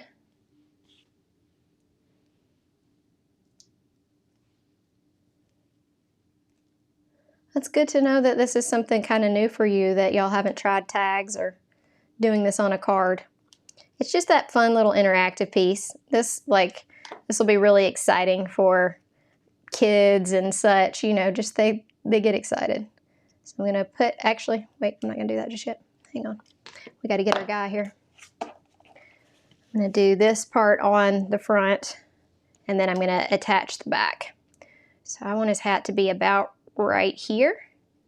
And see, if we had done this on the back, you would have a really weird looking back because you could see all these pieces. So now I'm gonna add a little bit of glue right here, and we're gonna put the back of the hat on so that we're covering those up. You may need a little bit of holding that down. Sorry if my head's in the way.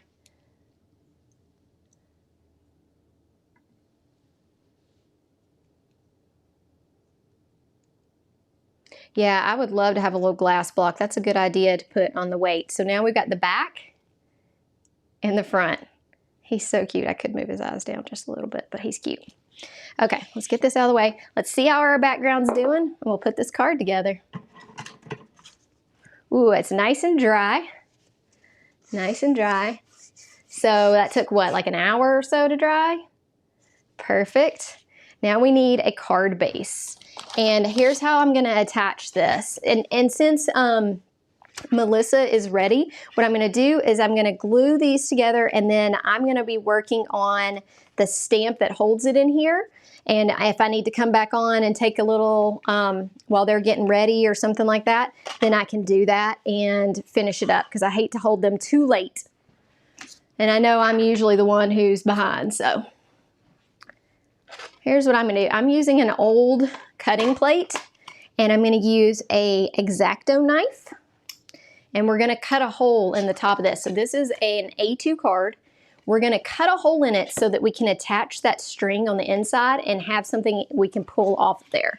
So I'm just gonna make a cut about an inch through the center. Okay. Just don't cut your mat up. So see how it's got a hole now? Okay. We'll see what we think about that. We can always add to it. Be careful recapping an X-Acto knife. That's probably not the safest way to do it, what I just did. So here we go. I'm gonna go ahead and glue this to it.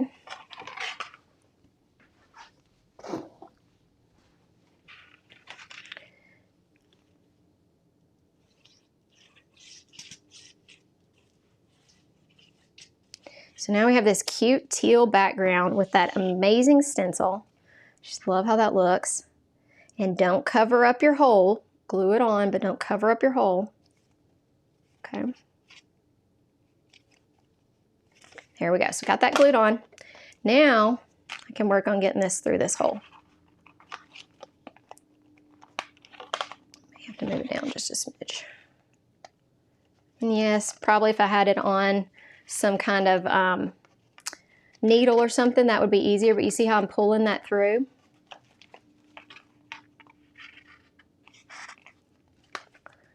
And then flip it the way you want it to be. And fix your strings here. See that? So I've got both of my strings here. And the next thing I'm gonna do is I am going to add a die cut right here to hold these, and I'll kind of put this around a piece of foam. So in the original, let me show you how it works, and I'll kind of get that stuff ready in case we have time to be able to do it. But in the original, it's this, and then it opens up, and I've got Merry Christmas, and I've got it on some foam tape so I can put these strings behind it, and then you can untwirl them and take your piece off the front. So here's what we made today. He is adorable. Oh my goodness. So next up is gonna be Melissa. Melissa, would you put your hand in front of your camera if you're good and ready, or if you need me to keep going? Okay, good, she's ready. Okay, so we are going to bring her on in just a second, and I love her project. It's gonna be so much fun. I may pop in with my voice, and I will definitely use, be popping in links and things like that since Rachel got kicked out, so I'll make sure I pop in links for you. Look at how cute this guy is. Oh my goodness. If you hadn't hit the thumbs up underneath this video, definitely do that so other people get to see all these adorable, cute cards. Y'all, they're not going to want to miss Melissa's. I've already seen it. It's so cute. You're going to die. So this is how it looks. I'm going to work on this middle part, and if we have time later, we'll do that. If we don't, then you've seen what it looks like, so that looks great. I appreciate all of you being here on my channel. Remember, all the links will be in the chat. I'm going to get in that chat in just a second. Let me try to get Melissa on and make sure we got her going and everything. So here we go. I'm going to work on getting Melissa on here. Okay, there's Melissa's screen. Melissa, can you hear us? Yes, I can. Can you hear me? Oh, yes. Yes, I can. Okay, well, I'm going to pop out of this spot, leave you on camera, and I'm going to hop in the chat. If you need me, just say my name a couple times because I will be listening, and I may pop in and do the giveaway for you and all of that. So everybody, this is Melissa, and I will pop in her YouTube channel as well on the chat. So here we go. Thank you. Can you see my card? Am I centered? Yes. Okay, perfect. Hello, everybody. I'm so excited to be here. I'm so grateful that Nicki invited me, and I hope you'll love what we create together today. We're going to create this fun little warm winter wishes card. And excuse me, all the supplies are linked for you. And you'll have to forgive me because I can't remember the names of everything I used, but they're in the supply list. And maybe Nicki or Julie can help us with the things that I don't quite remember the name of. So let's get started. I began with some coastal blue cardstock. I love this color combination for Christmas. It's one of my favorites. The red, the aqua, and the white with little splashes of green and a little bit of some pale pink really speak to me. So we're going to try to recreate this without any bloopers, but it's quite possible there will be some. So grab an A2 size card base, and I am just going to use a stencil. Any stencil will do, but I've used this fun snowflake stencil. I can't remember the name of it. I'm so sorry, but it's in the supply list. But polka dot would be fun, and stripes would be fun.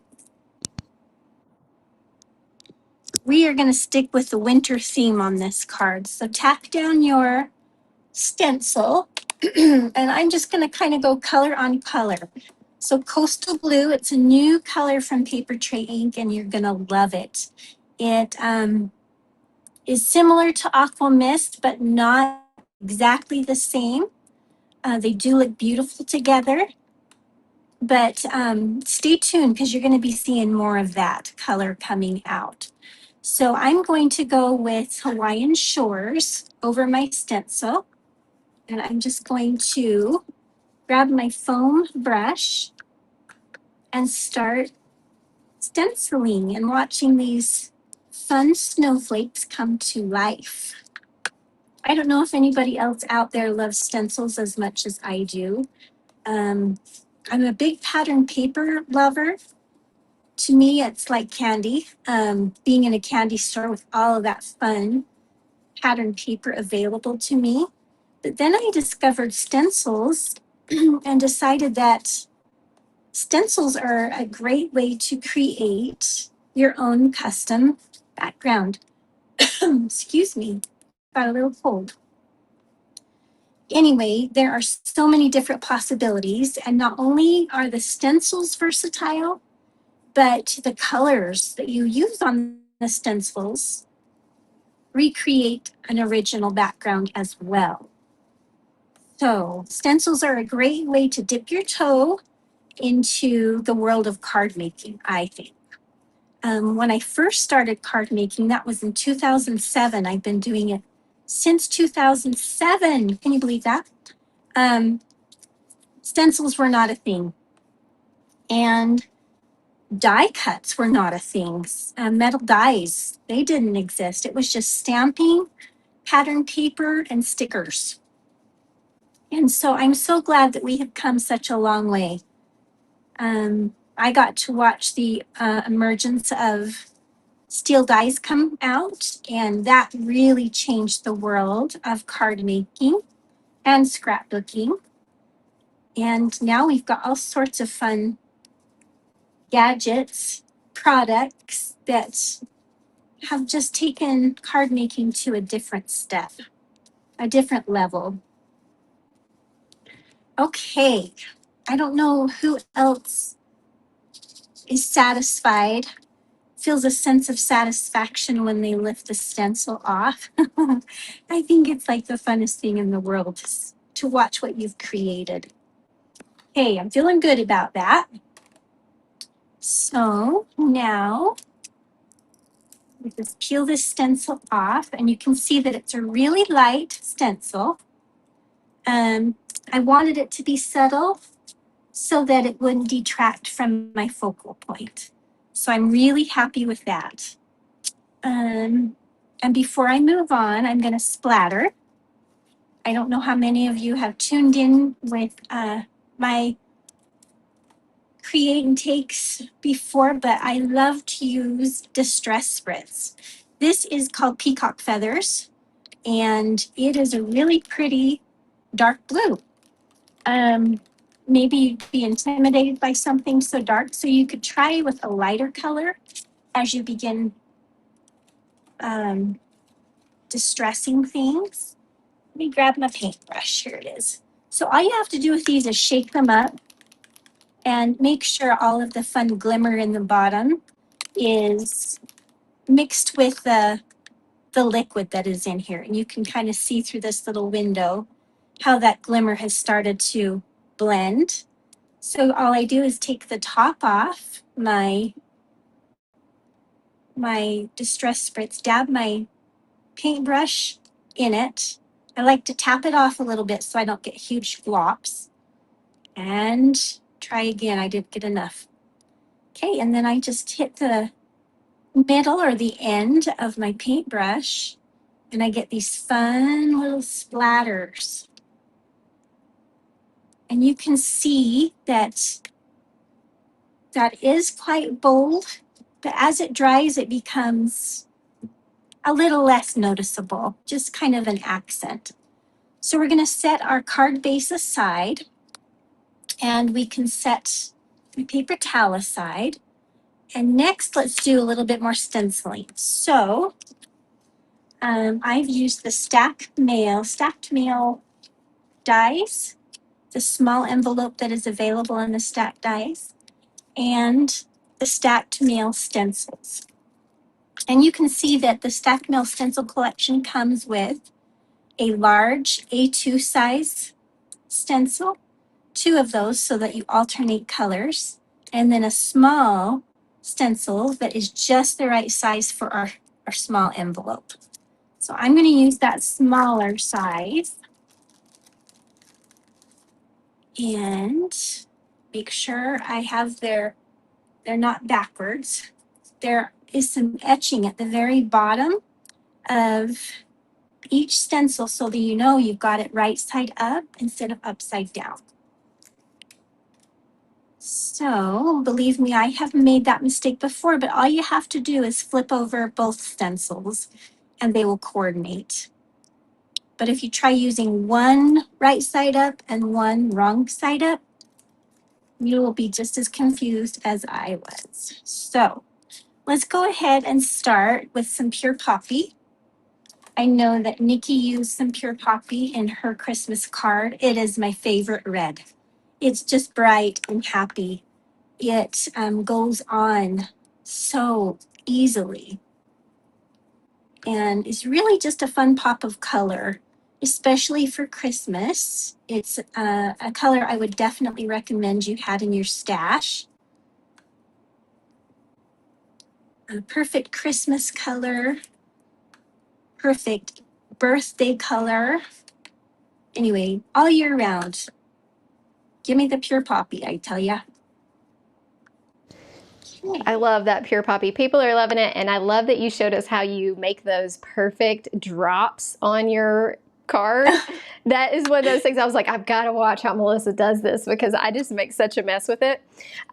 One of the things we were talking about when I was presenting is, when do you usually start making your Christmas cards? Do you usually start in July, or do you start like all the way back in January? Me personally, Yeah. I thrive on last minute things. I was talking to my brother about this the other day. Some people are planners and love to start way in advance with things, even their Christmas shopping. Me, I love deadlines. I kind of thrive on last minute creating and shopping, planning. Yeah. That's just what works best for me and really excites me, I guess. Yeah, I So kind of I'm feel the last same minute. way for sure. Do Will you ya? tell everybody what your I'm having a little trouble. I've got the links for the supplies in, but getting off of this channel and getting your link to your YouTube, I'm having trouble. So do you mind telling them what the link to your YouTube is, or what you're called on YouTube? I am called Lily Bean Papery on YouTube. Okay, thank you. And I'll You mute bet. myself again. Okay, I can share that with you after, so you'll have it, everybody. I don't Yes. have a ton of videos on there. I've just kind of recently dipped my toes in the video making world, so I'm learning it's not as scary as I thought it would be. So, okay, so this is the alternating color of our airmail or a stacked mail. I think it looks like an airmail envelope, or it could look like a candy cane for Christmas. So this is a really fun stencil collection to have because it is very versatile. Okay, we're going to use our Hawaiian shores again, so you can kind of see how we're tying all of these colors in together. And I'm just going to go around the edges, ink blending. I would suggest, if you're just starting out, grab yourself some ink blending brushes. They're called foam brushes. And maybe a background type of stencil so that you can just start out easily and don't have to worry about lining up stencils. Some stencils are as many steps as 5 or 6, and some are just single. So maybe start with a single stencil and see what you can create. You'll be so surprised and you'll love the results. Okay, so we're going to peel this stencil up, and there we have our small envelope. It's not going to be an envelope for this card. It's going to be a background, a little mini background, little mini envelope. Okay, so we've got all of our stenciling done, and we're going to now start layering. Layering is my favorite thing to do in card making. I'll turn this card sideways so you can kind of see all the different layers and depth. I love layers. I just love bulky, touchable cards. I have tried my hand at clean and simple cards, and I just can't do it. I admire people who can do it, but that's not something that I'm very good at. So all the layers for me, I need them all. So to begin, we're going to use this bracket die cut that's listed in the supply list for you once again. It's just a beautiful bracket. Comes in 3 different sizes, I believe, in the stencil or the die collection. And this is the largest of the 3. So I'm going to adhere that right to the center of my card. And I used foam adhesive to pop it up off the base. And now what I'm going to do is use some of this fun scrunch seam binding in pink, because our bird is going to be pink. So the pink will tie in with the bird. Aqua ties in with our focal point here. our little stacked mail. And then I always love a fun surprise, a little pop of extra color. And you'll see what that is as we go along. Okay, so to tie my bows, I like to make sure that my scrunch seam binding is not twisted. And we're going to lift that card base, slide it in between the front and the back. And I want this centered on my card. So I just tie a regular bow,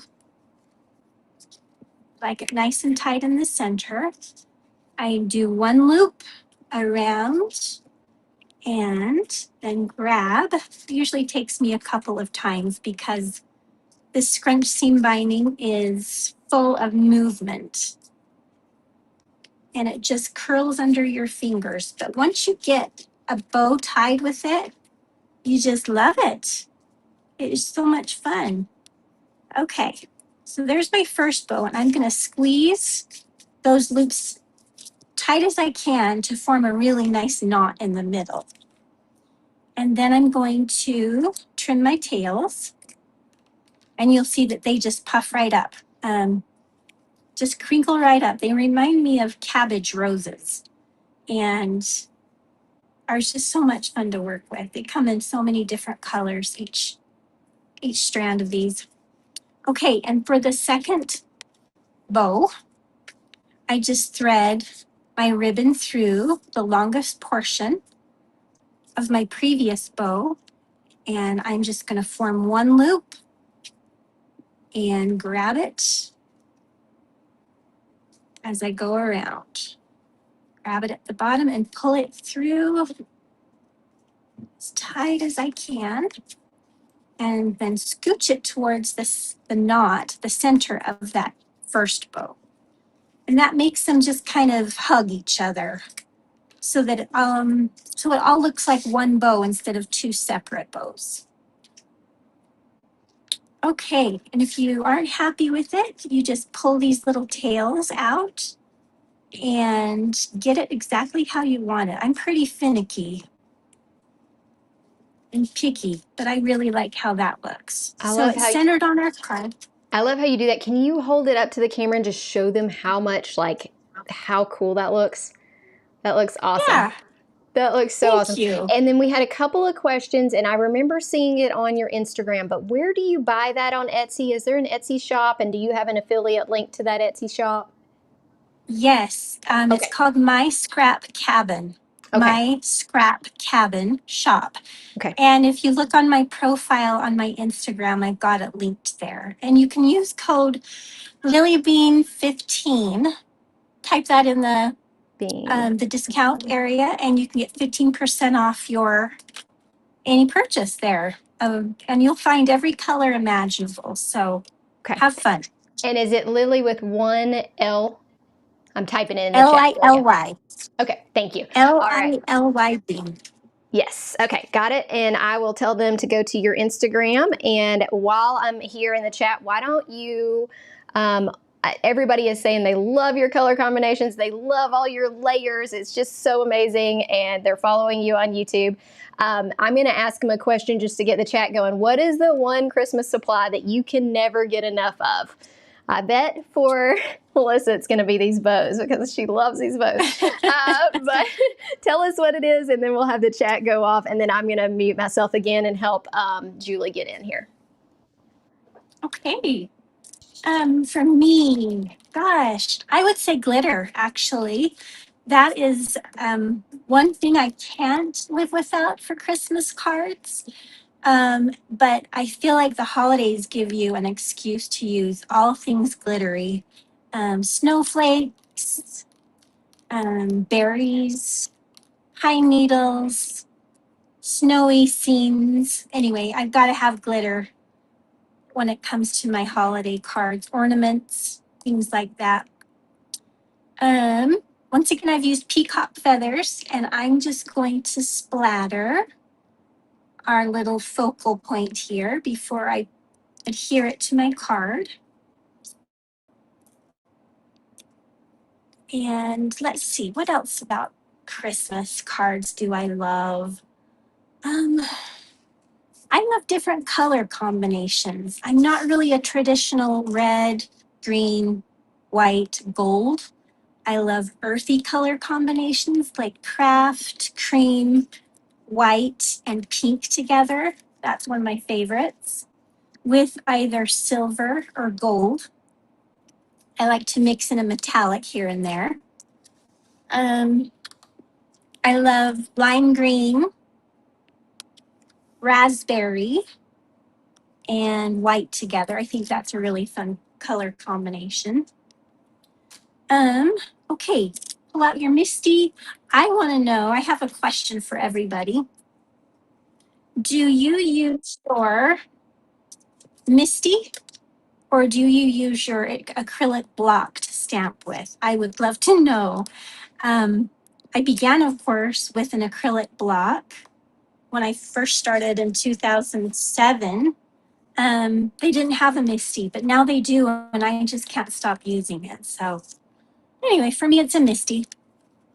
Leave a comment for me so I understand how many of us are the new way of doing things and how many of us have stopped and just used the acrylic block.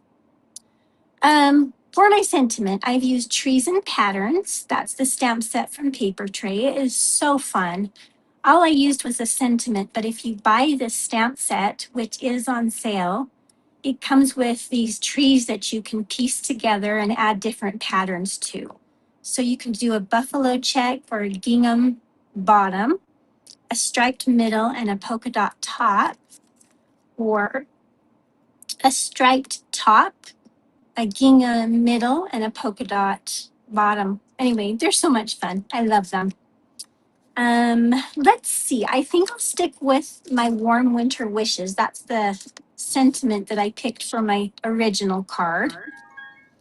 I think the chat is more a Misty than an acrylic block is what it looks like. Looks like Misty is winning. Okay. Misty is winning. Okay.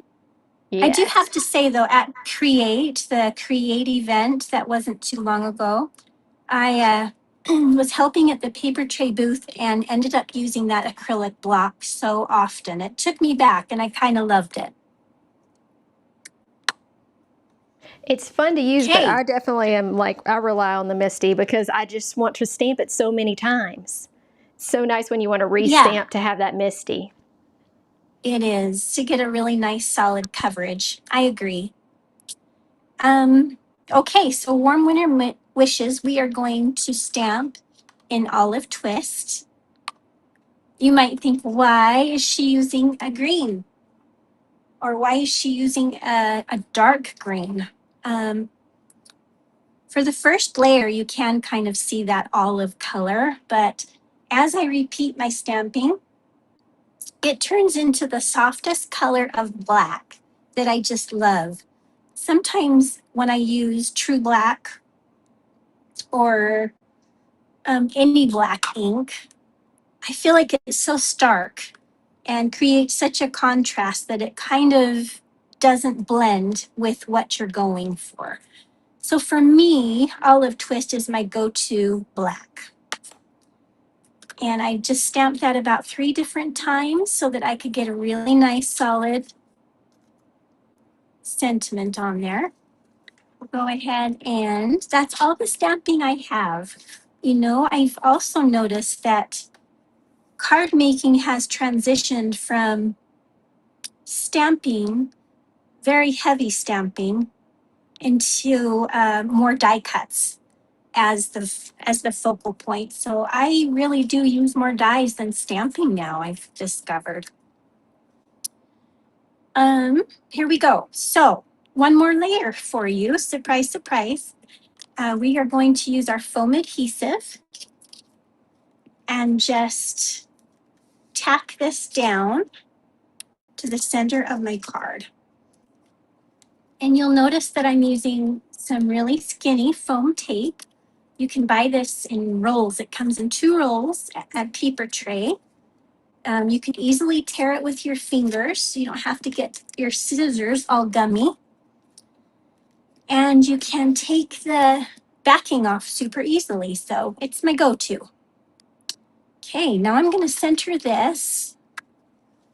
Make sure I got it even, and I did. So we are moving right along. Any questions up to this point, you just holler and I will try my best to answer them. I'm going to trim this little tail just a little bit. Okay, so let's move on to our bird. So this is the Festive Birds die collection.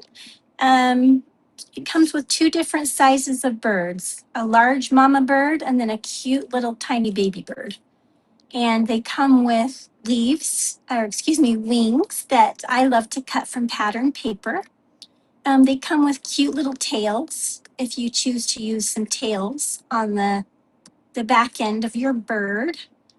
And they're just so fun to use. I'm going to show you my original without the snowflake covering it up. I don't know if you can see this, but it's embossed. You have an option of embossing your bird with this. It's kind of like a half snowflake, and it's so pretty. So you don't really need to do much to dress these little birds up. They have a lot of personality as is. But I'm going to dress ours up. So I'm going to put it on the sticky mat, and I want to give it kind of a rosy colored belly. So I'm using pale peony, and I'm just going to go over the belly of this bird to kind of give it a little bit of shading. Ink blending embossed areas also brings out the embossing so that you can kind of see it more. And that's all I'm going to do on my bird is just a little bit of ink blending there. And then I sure hope I don't lose these little pieces. There's a beak and a little eyeball. And so we'll just dump all of these out and hope that I can find my beak and my eyeball. There they are. So Melissa, is that little, is the snowflake already embossed on this bird die, or did you emboss it with with a plate? I embossed it with a plate. So you can do a plain bird without the embossing or add that little snowflake. There's an option of adding a snowflake. Okay. To create the embossing. Yes. That looks awesome. And I'm just going to talk to Julie really quick because it's easier for me to talk to her. I know she can hear me. Julie, that's looking good. You've got your screen correct. So just sorry about that. I'll go on mute now. No worries. Okay, I have die cut my beak and my eyeball from, let's see, I think it's Smoky Shadow cardstock, which is a nice soft black. And I'm just going to add a little bit of glue on the ends. Where is my gem picker? Okay, these tiny pieces get the best of me sometimes. All right, let's try that again. Pick up my beak and I will scooch it into place. Right and one there quick where question. the beak should be. When you used the spritz, what was the name of the spritz that you used? I have a couple of questions on that. Was it peacock feathers? Okay. And then the color of pink you used on the bird was? It's pale peony. Okay, got it. Thank you. Thank you. You bet. Okay, so I've added the fun little eyeball. If you shy away from tiny die cuts, you could use a black marker for the eye. They are tricky because they get lost so easily, but a little black pen would work just fine as well. Okay, so we can set our bird aside. Actually, let's put the wing on. Here's my wing, and it's embossed too. You can't see it on the pattern paper side, but on the back side, you can see that there's a little pattern to the wing. So if you die cut that from cardstock, solid cardstock, you'd have a really pretty embossed image. Okay, so foam tape on the back side of my wing. I've cut it from Bitty Big Pure Poppy. And I'm just gonna tilt that upwards so it looks like the wing is above the bird instead of flat against the bird towards the tail. I kind of like the movement of this.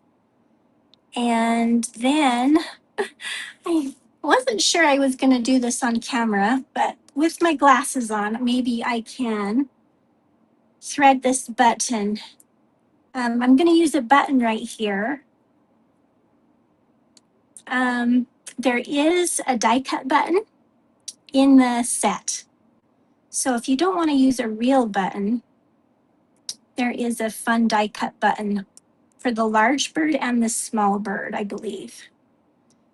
When I use a real button, I like to always make sure I thread them because that little bit of thread, like on my original, that little bit of color right there in the center, it does so much, I think. So it creates a really finished look. So now I'm just going to continue threading this button. We're almost done. Okay, so I'm going to knot it in the back. And then I'll trim those tails. Scissors here. I've just used a light aqua thread for my button. You could use red, you could use pink. Anyway, I just took some buttons. You don't see too many cards with buttons on them anymore, but I encourage you to use them and to thread them. Okay, and I've just used a heavy glue Beacon fabric tack to attach my heavier embellishments. We were just talking about buttons the other day, and I was taking a survey, and they were like talking about the things to bring back into crafting, and buttons was at the top of the list. So I'm glad you're giving us tips on buttons because I've got to pull mine out. Oh, I love that. Yes, let's bring back the buttons. Why not? Papertrey has some of the best buttons in every color that they carry. They have a pack of buttons that matches perfectly. So if you're in the mood for buttons that coordinate perfectly with the Papertrey colors, go shopping there.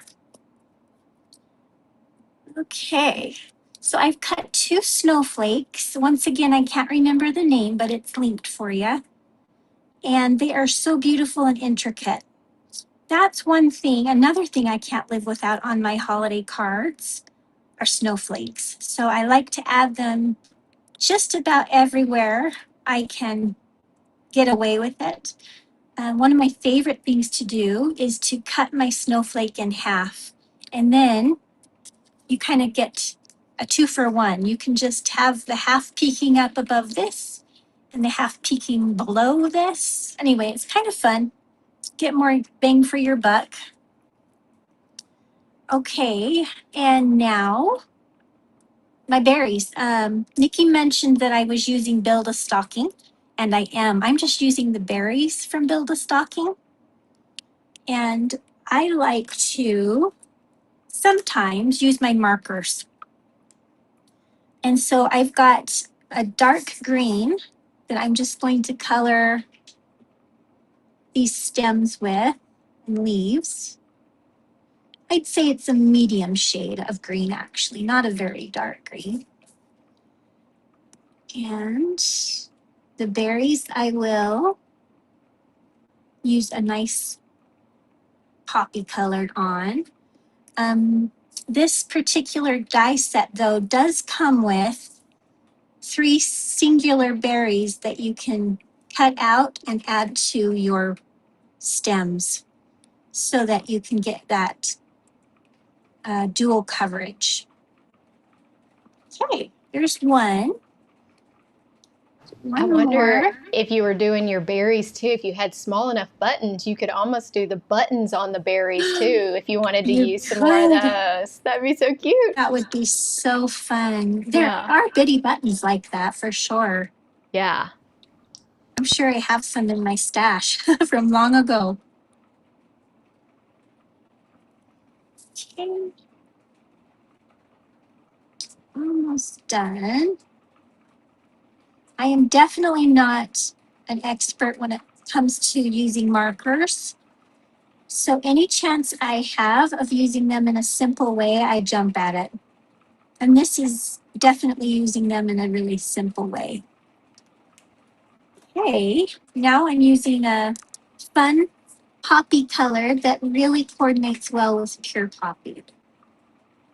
I'm just going to go over this berry portion, give it a nice coating.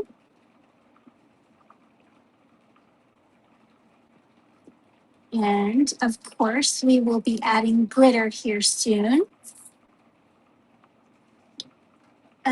Berries are so fun for the holidays in all different colors. One of my favorite colors for berries is, let's see, let me think, ocean tides. It's just a deep teal blue, and it creates such beautiful, unexpected berries, kind of like juniper berries, which we have a lot of around here in the desert, but they are such a pretty color. Okay, I'm almost done. It looks like my marker is going to give up on me. I'm actually semi-camping right now. I'm not even home. I brought these supplies with me on the road. And so I don't want to panic, but I think I'm running low enough.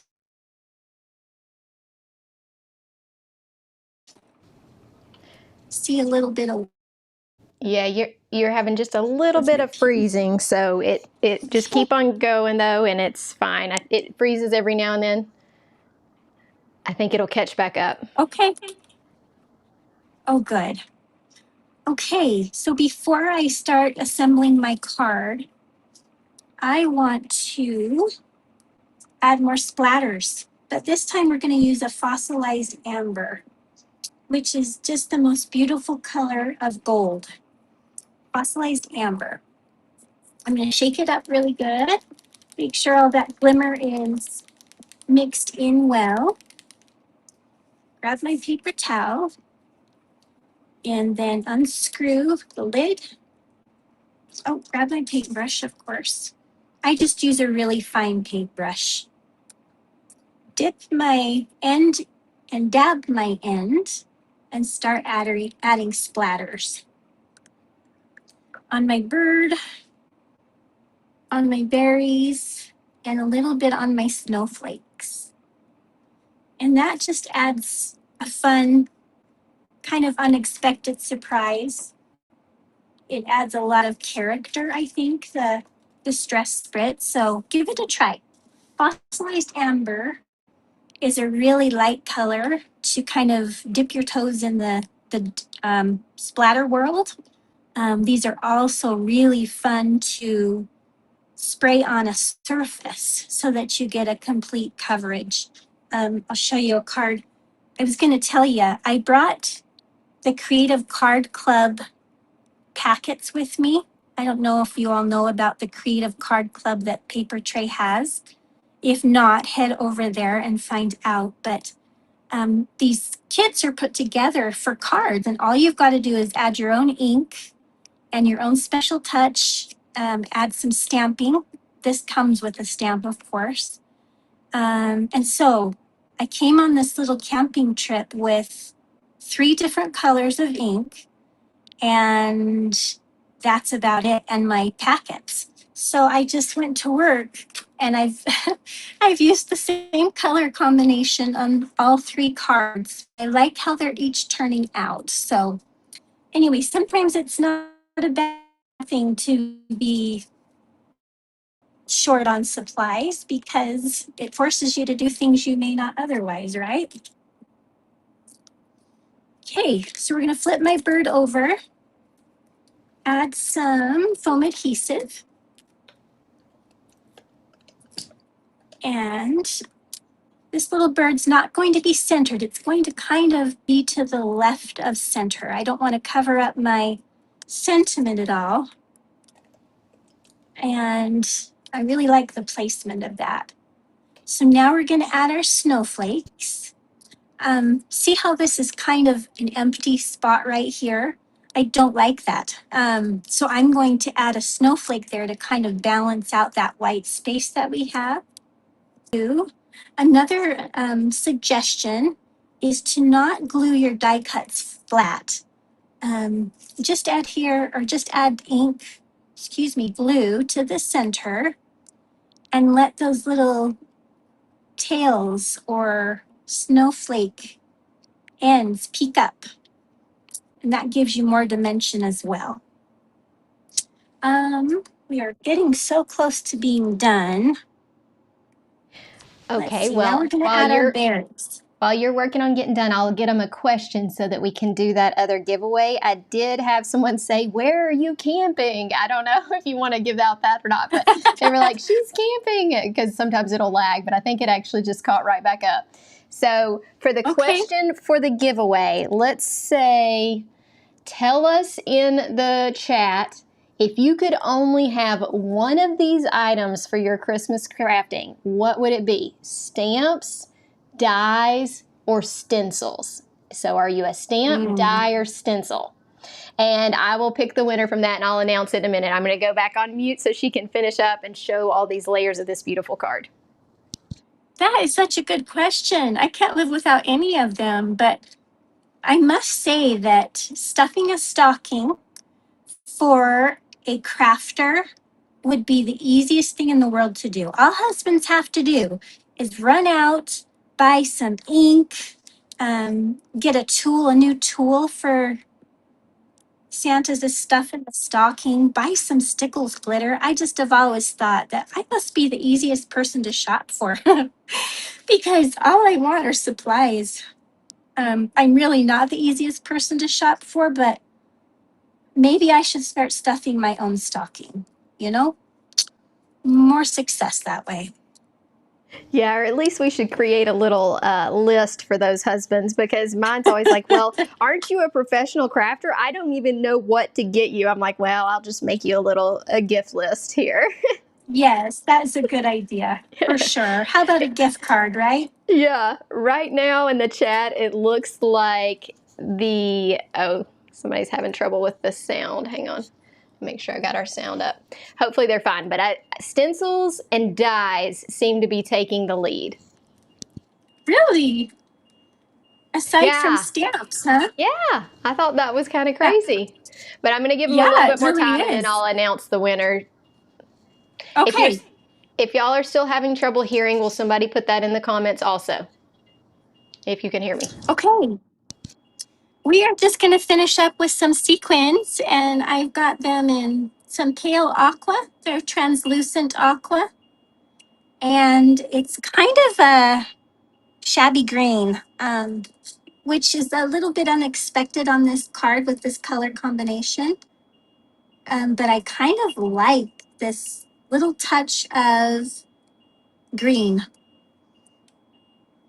Okay, and I'm just going to scatter those. I have no rhyme or reason to where I place my sequins.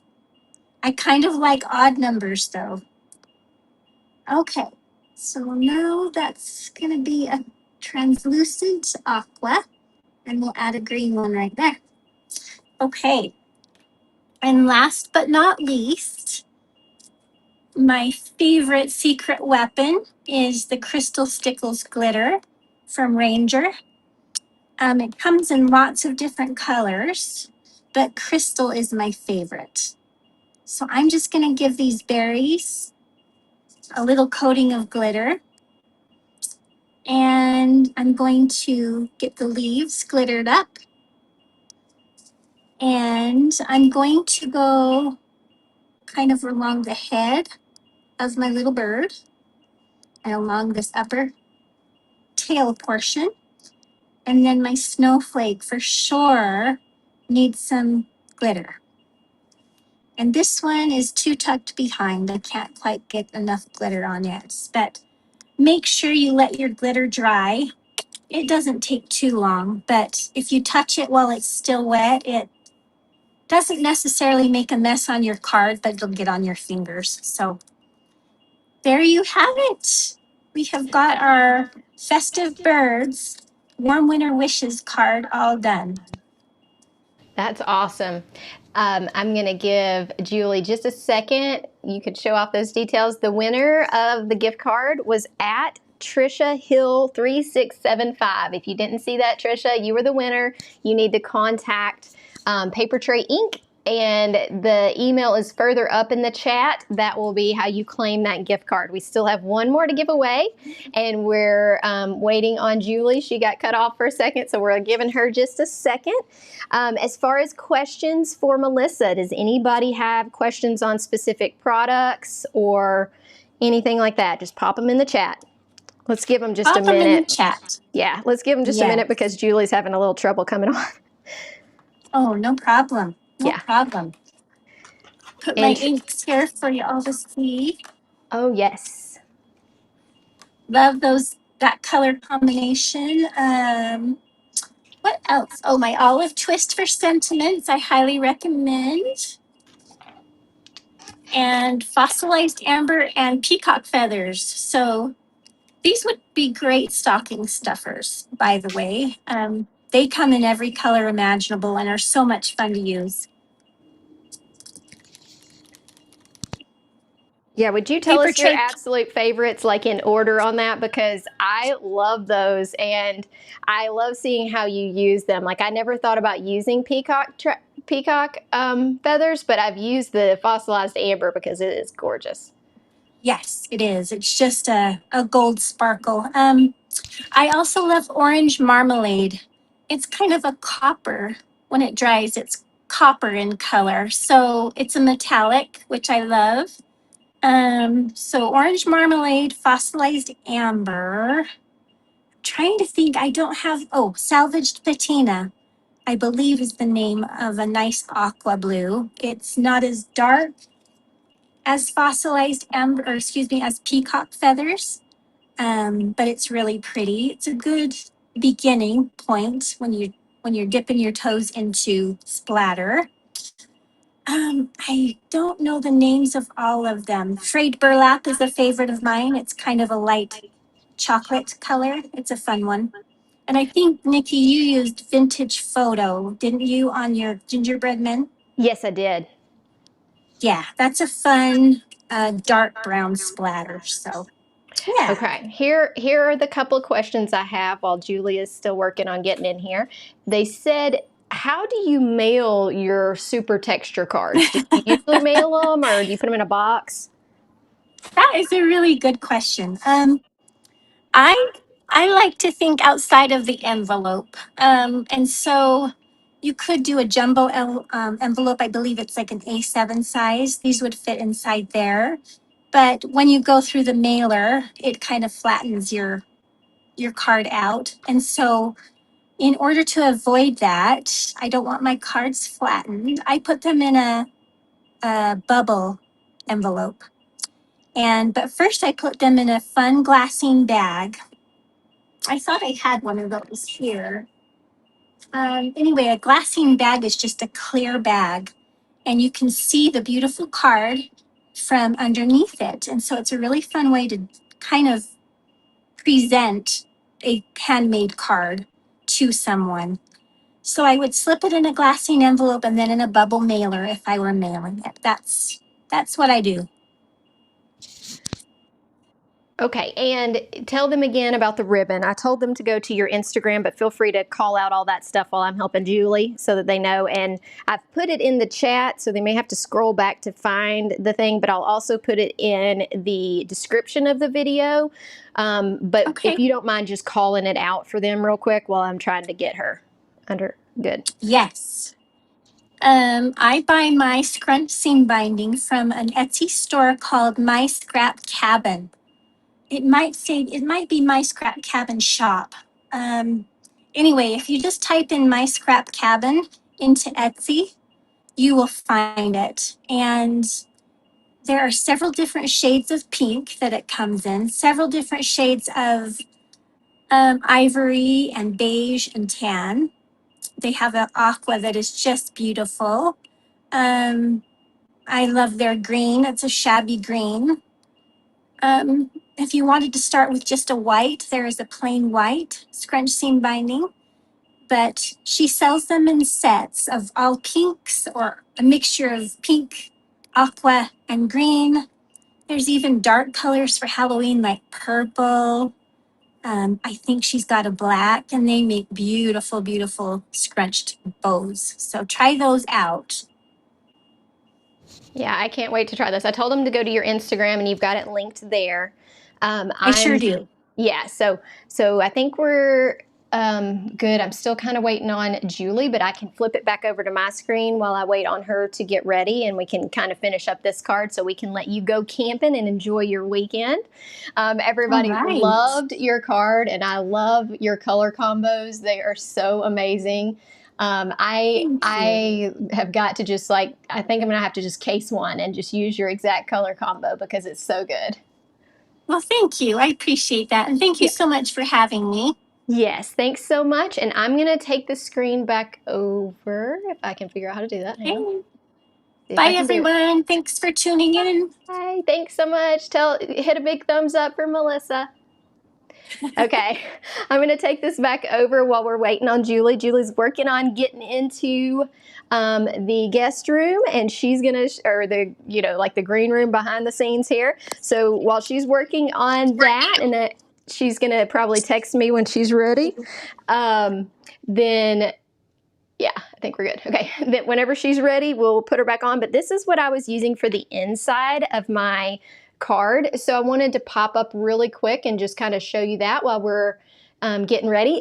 This is a die and a stamp from this, it's called Papertrey Big's Christmas Sentiment. Sorry, I couldn't fit it all on there, but it has the most amazing Christmas sentiments. So it's got, let me try to show you this with a background of white so that you can see. And I love having these die cut sentiments so that you can either take up your whole card with them, or you can stamp them out and use them. It's so nice to have this, and they have coordinating dies. So this is called the Big's Christmas Sentiments.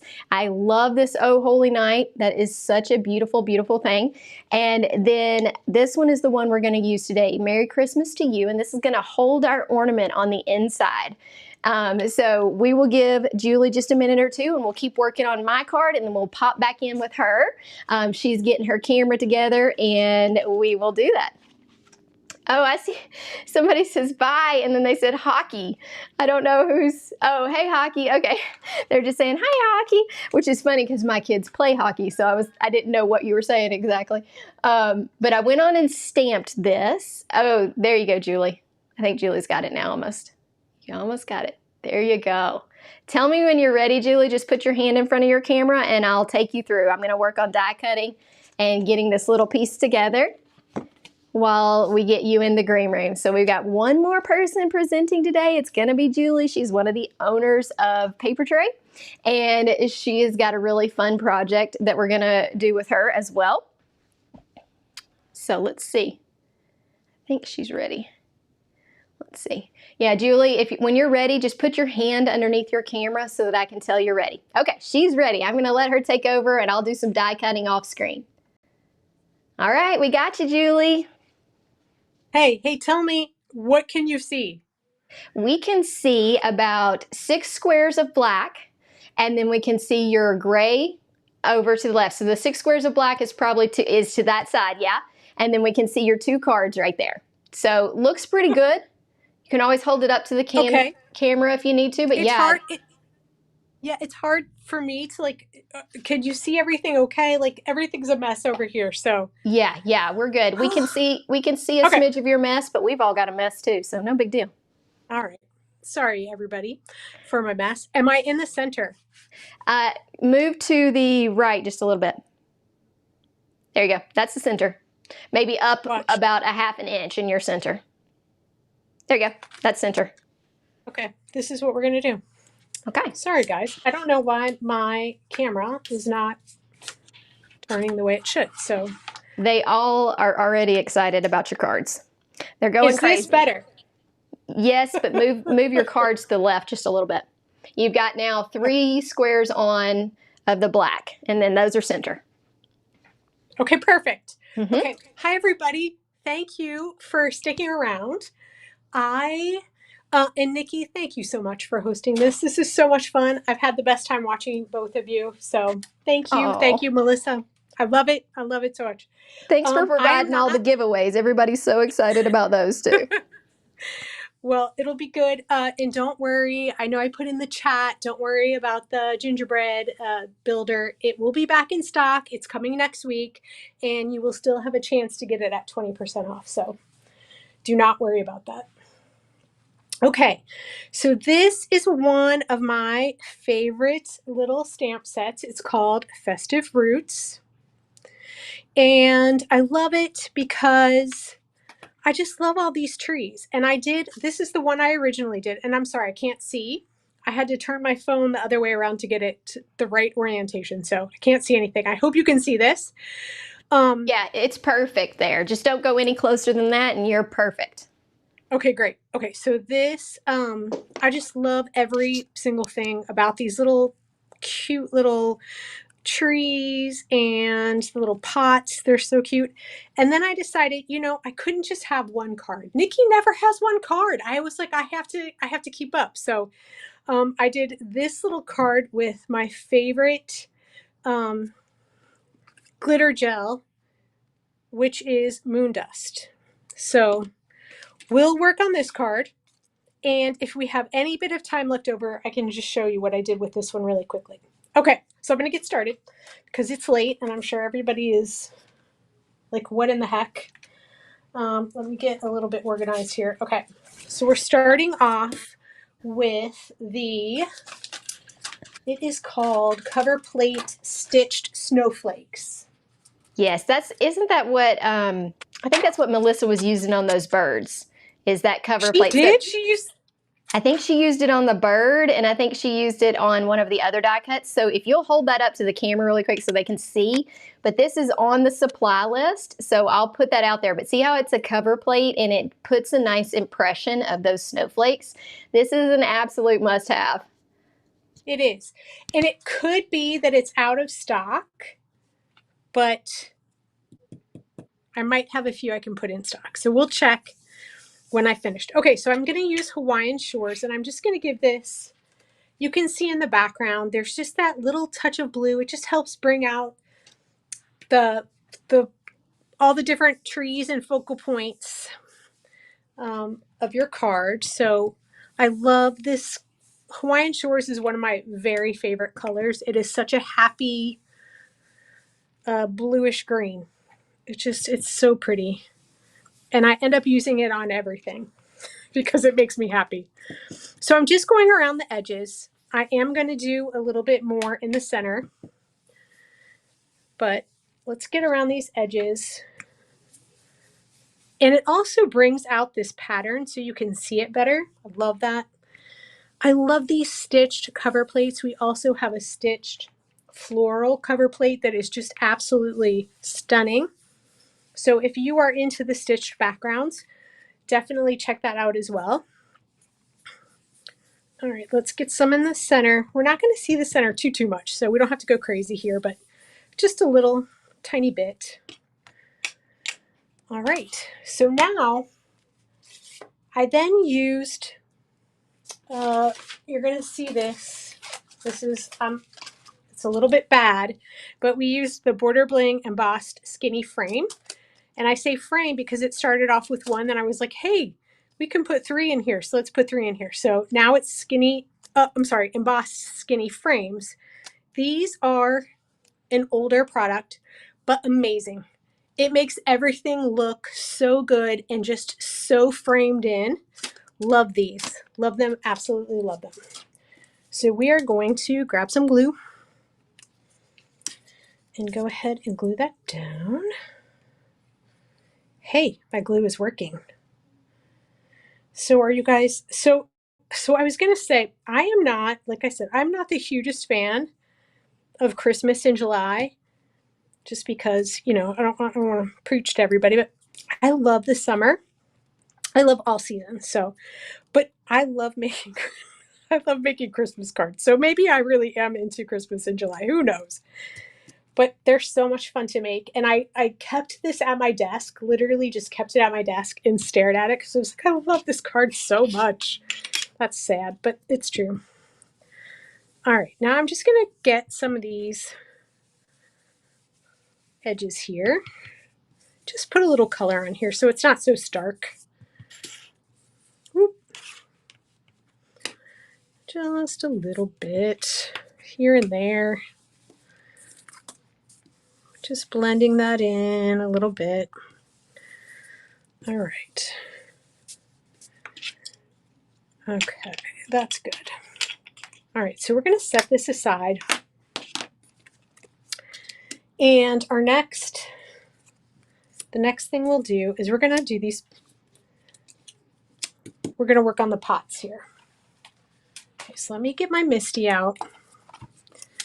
I don't know about you guys, but I always, whenever I use a stamp set and die, I always cut out these little things. So, you know what they're called. Like a mask. Thank you, like a mask. Mm-hmm. And I use double-sided foam adhesive sheets. So this is just foam adhesive, and I use that so that I don't have to spend 20 minutes, because I will end up spending 20 minutes trying to line everything up. I don't want to do that. So I make those little jigs. I think that's what I usually call them, jigs. And we'll start. So this, that little came up. So we'll just start right here. And I just put it in here to what, you know, when it stops. And there we go. That was it. So easy. And I did use orange zest, but we're going to use Summer Sunrise because now I can't find my orange zest. So we're going to use Summer Sunrise, which is great.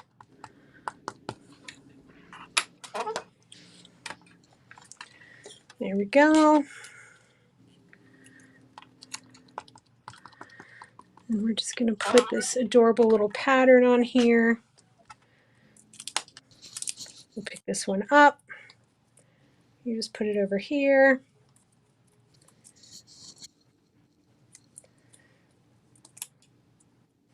And we'll get working on this one here. That's such a good idea to cut it out of the foam adhesive. Oh, yeah. I haven't seen you do that before. That's really cool. Yes, I actually have been doing that ever since last year's Christmas in July. Mm-hmm. When at the end, I figured this out. I was like, there has to be a way to make this my life easier. So all that detailed stamping, I was going crazy. I was like, oh my gosh, I can't take it. I can't line these up. I can't see anymore. You know, I felt like I was going blind. Yeah. So this was just a really easy way. I'm using Simply Chartreuse for this next one. This was just a really easy way for me to stamp all these little images.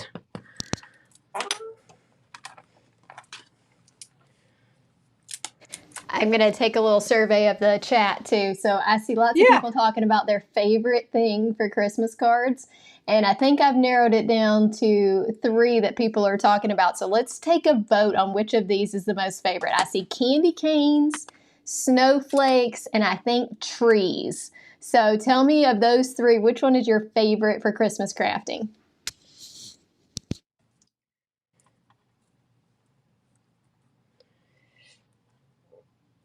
I don't think I could pick a favorite. I know, I like them all. I like them all. Yeah, that would be hard. I'm definitely not, I can say I'm not a huge candy cane person. I don't, it's not like I like eating candy canes all that much, but man, I love like pink candy canes and like they're just kind of like they take up a lot of the card and I kind of like doing those. Yeah. But I think I would have to pick, I mean, snowflakes are definitely in my top, and I really love snowflakes, but I also love the trees. I don't know, we did that, I think it was last year, we did the trees that were like, I can't remember what they're called, but it has a die cut and then it's got like a background too, so you can see through the die to the back. I can't remember what those trees are Oh, called, but those are really awesome. serene evergreens. Serene Yeah, that's evergreens. it. That's it. Because I made stencils out of them, and it just had so many different ways you could use it. All right, so now I like this extra little detail. I'm going to grab a Post-it note and I'm just going to color in the tops. I just thought that was so cute and it added a little bit more color to my card. So I loved that.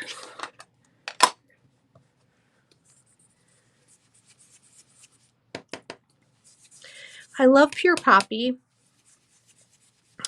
I have to show you something because I just think it's so cool. Pure Poppy is such an amazing color, truly. Look at that. That's so cute. Oh my gosh, that makes me so happy. I think it's the best red ever. It is such a great red. But this, at the top on this one, that's Pure Poppy. I love that. Yeah. That it can be so, if you just go over very lightly, it just makes the most beautiful pink color. I love that. Yeah, I think as far as our people picking, I think we've got snowflakes maybe slightly edging out trees, but candy canes looks like it's definitely in last place. So most people probably feel like you do about that. Yeah, I like candy canes. I like them as an accent. Mm-hmm. I'm not sure I like them as a major part of my card. Yeah, yeah. Somebody said they love there's a story of candy canes about Jesus. They said that they would love to have that on a stamp. And then somebody asked me if I like pink so much because I have boys. I think that I like pink so much because I might be the girliest person ever, but also I never get to use it because of these boys. Right, right. Okay, I think we'll be okay using it with this. And last but not least, this just makes these cute little pots really stand out. So, you know, just a little detail. Sometimes details are cool and sometimes they're not. I think this is really cool.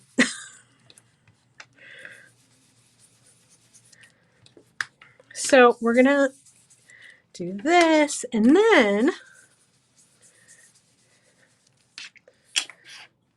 we are going to, so cute. Oh my gosh, I love those so much. Makes me so happy. Okay, so now what we're gonna do is we're gonna take our twine, and I did have in my mess, I'm so sorry, it's such a mess. You can see it. I have too much stuff on here. I did have a piece, I did have tape somewhere. And there was like a whole, here's some, here we go. Okay, we're gonna need that. All right, so now what we're gonna do is we are going to put twine. This is our, not baker's twine, it's rustic jute. That's what this is. And I'm going to leave a nice piece off because we're going to tie a bow. And then we're going to go around like 5 times. That's what I did. 3, 4, 5. There is a little stamp in here to put this twine, to put like a fake twine on here. I was like, no, no, no, no. I want real twine. It's so cute. I love twine. So now we're just going to grab this tape and tape that down on the back.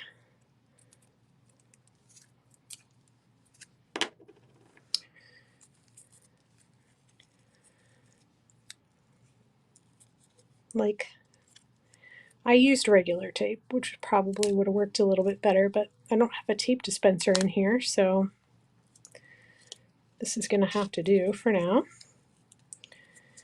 And I'll tear that off in just a minute. Let's go ahead and we're just going to tie a bow. So tie a knot. I prefer my knot to be a little up here. And then a little bow. And it's so much easier when you're sitting down. I don't know if you guys, if some of you craft standing up. I know some people craft standing up. I craft sitting down generally. And it's so much easier to do all this little detail stuff when I'm sitting down. All right. So there we go. We'll get this off. A little extra. There we go. And it is the cutest little bow. And then we'll go ahead and cut off the extra little pieces here, like so. Okay, we're going to do that on this one as well. So same thing, leave your enough room. You're going to go 1, 2, 3, 4, 5. If you go too much more, it gets a little crazy. If I was smart, I would have pulled my tape off right before that. But there we go. We're just going to let that go. Grab this piece of tape and there we go. Tape that up. Make sure that's on the right side. And that's on the right side. Like I said, use regular tape. It'll hold a little bit better. All right, so then we're gonna tie a knot and tie our bow. And we'll be able to control it a little bit more when we put it on our card because we're gonna use foam adhesive in the back. So I'm impressed with you tying these little bitty bows. yeah, I think when I'm standing up, it really does make that hard to do. I have to almost lean it my makes head it very over. hard. Yeah, it's really hard to do. When I was sitting down at my desk, I was like, oh, this is so cute and so fun. And I'm like, oh my gosh, I feel like, you know, I have no dexterity here. But they're so cute. Yes. You can't do it without it. Okay. Yeah, those are so cute. They look really good. And I like that jute. And everybody, that is sold by Papertrey. So that is on the supply list for that nice twine there. And I'm going to ask the chat one more thing and just tell them if you are just joining in or here, we still have one more giveaway that we'll do during the live of a $50 gift card. And then we have 3 replay giveaways. I will pop in with the question that you need to answer on the replay to enter for one of those 3. So that replay will be available immediately after this. So you can always go in and watch the replay and answer those questions to get some extra entries into that wonderful thing. So before I go, tell me, do you make all of your Christmas tags or do you stick with cards? Are you a card or tag person for Christmas? And then I'll go on mute. Please feel free to stay on and we can chat. I'm sure it's more interesting than hearing me talk about all this stuff. But now I'm going to make the little grass. This is a very detailed little card. And you could, if you wanted to, you could just ink blend this grass, but I like the way how this little grass looks. So I'm just going to stamp it. We're going to be here for hours, guys. Me stamping all this little stuff. I'm telling you what. Okay, so we're stamping that. But it goes fast. I just love the jig. That's such a great idea to stamp these little bitty things. Yeah, it's like I said, I mean, that was every day last year. I did a full project and a full video. Goodness. And that was something, to say the least. Yeah. And I had to find a way to make my life easier. I was like, there has to be a way. Yeah. And this was it. Yeah. So we got So, lots of people who make both tags and cards, but I think cards still win. yeah. Well, I'm telling you what. Look how perfect that one. Oh gosh. I'm telling you what, with the live I did last Friday with the Christmas shakers, you could probably make about 20 tags an hour with that thing. That's so easy. So start making your tags. One die set and you can make all your tags. Okay, there's the grass done. No 20-minute lineup. Okay. We have a surprise coming in tags soon too. Yes. They're all like, well, I don't give that many gifts, but there may be something coming. You may see some sneak peeks of a cool idea. Yes, for sure. Okay. And then Leslie wants to know, do you keep those jigs with each of your stamp sets? Yes, for sure. Okay. Yes. So now we're going to start stamping the trees. And at the end of this, I'll have my stamps everywhere because I'll want to clean them. I usually clean my stamps in the sink. I don't care if they get ink on them. That doesn't bother me. Or they're stained. I just like them. I clean them in the sink because I like them to be nice and clingy. And that seems to be like the only way that they're nice and clingy. And it just fits in here. It just fits. Oh, I love that. I love it. Oh, shoot. We'll see how this one goes. I don't even know. I didn't use the jig on my project. I just cut it afterwards because I thought, that'll make my life so much easier. This one, I want to not get it too dark, so I'm just going to do one stamp. One stamp. That's enough. Perfect. It's so cute. Is that dye color that chartreuse one? Yeah, Simply Chartreuse. Gosh, that's like the perfect green. I love that color so much. It's so nice, and it blends beautifully with New Leaf. It blends beautifully with Pine Feather. It's also a great blending ink. So I need to try it that way. I've done some stamping with it, but I need to try blending with it. Blend with it. You will love it. It becomes a little bit addictive, I'll have to admit.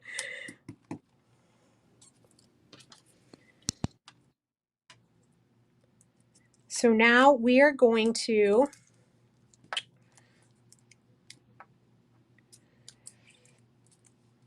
do two things here because I need to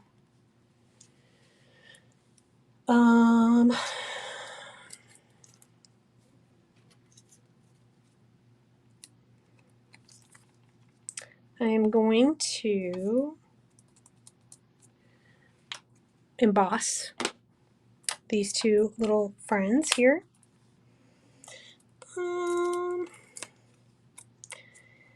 These little jigs, they're like, you just feel when they kind of like fall into place. And that did not go. I can feel that. That is right. I wonder if it'll stamp right, but I felt it like go against the paper. I'm just worried. I don't know why I'm so worried about it. It doesn't matter that much. It'll look good no matter what. It did on the last one. I didn't get it perfect. So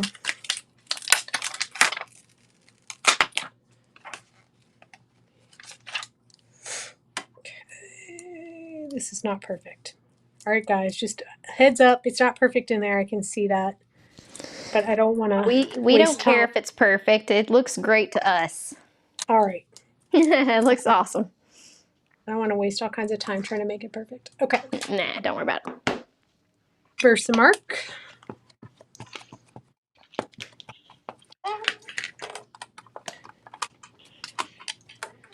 Let's hit that a couple more times.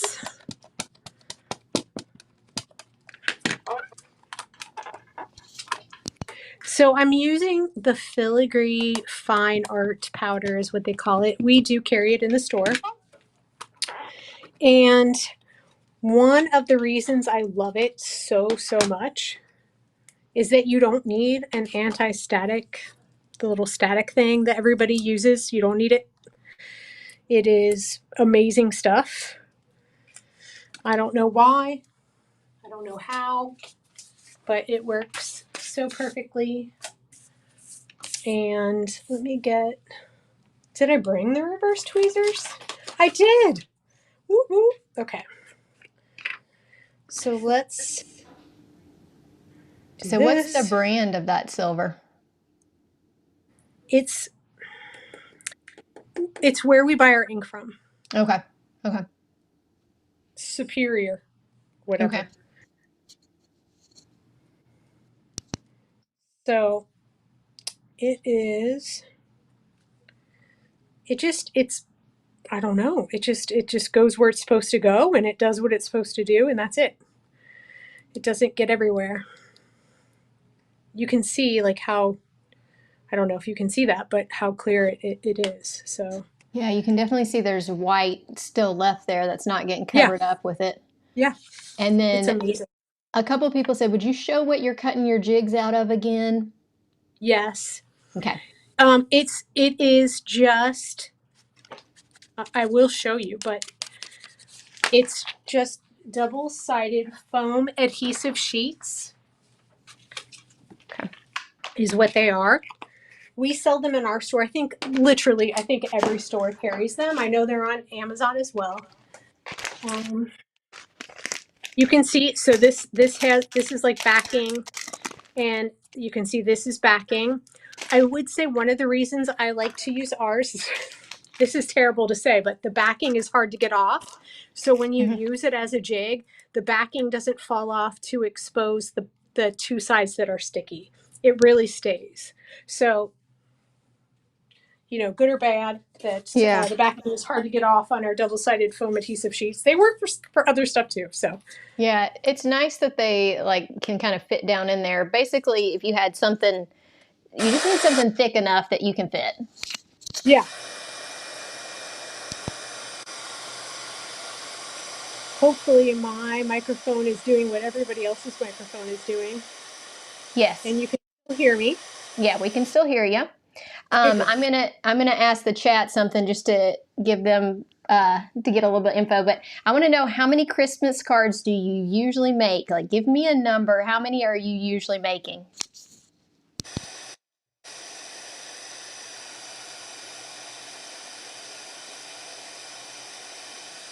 Oh, it's perfect.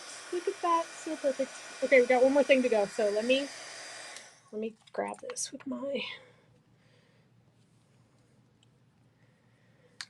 and go again here. So somebody was saying that they have a hard time using embossing powder, and I'm going to tell you that me too. But I don't have any trouble ever using this embossing powder. So if you want to start, I think we have silver. I think we're out of white. We're out of white, but we have silver and gold. And if you're really into it and you want to give this a try, just get this. Try this first, because this will give you confidence. It's like I said, you don't need to use the static thing. You don't need to do any of that. Just try this first. It just works really well. I've not had good luck with some other embossing powders, but this is great. We have this in silver, gold, and clear, and black. So very cool. And it works so well. Okay, those two things are done.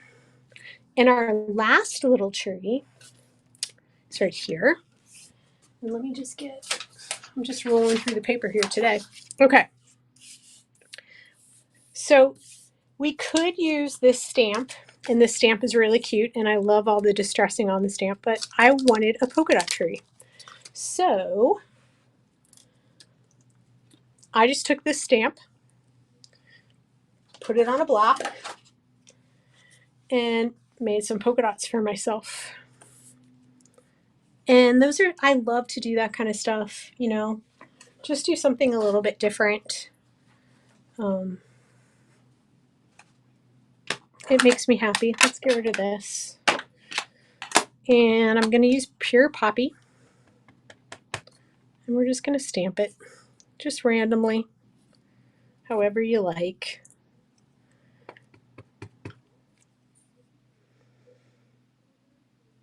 Let's do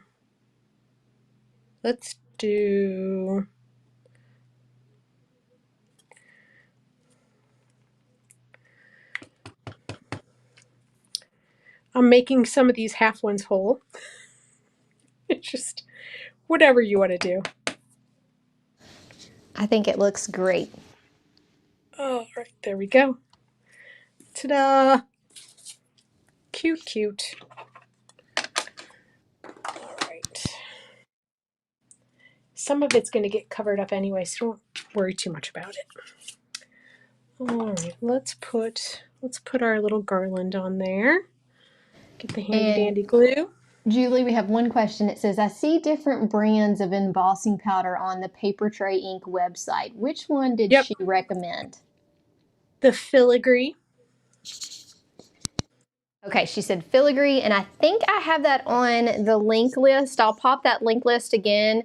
Click on it. It's got pictures of all the supplies, and I think that embossing powder's on there, but I'm not 100% sure. It is. It should be. If it's not, it should be. All right, we'll save that. You can reuse that. Okay, so now we're getting close to getting all of our stuff stamped and ready to go so we can build. So the last thing we're doing are our little berries, and I know I used 7, so I'm just going to make 7 little berries here. I feel like I take forever. 4, 5, whoop, a dot. 6, you can never have 6. You have to have an odd number. It is the rule when creating. And I did create this little jig for that as well. And here's my little stamp. And it'll just fit in here. And I just used pure poppy for all of this. And these are going to just stamp at weird little angles. Oh, I left my other stuff on here. Sorry, guys. I'm doing this all the time because I get so excited about the next thing. Okay. Here we go. You have to use these little berry stamps because they look like little berries. They have little white parts in it. So at first I was like, I'll just ink blend these. It'll go faster. And I was like, no, we have to use the berries. They're so cute. Those little bitty berries. That's definitely where you need a stamp jig like you're doing right there. Yeah. If I can get it off my fingers. Yeah.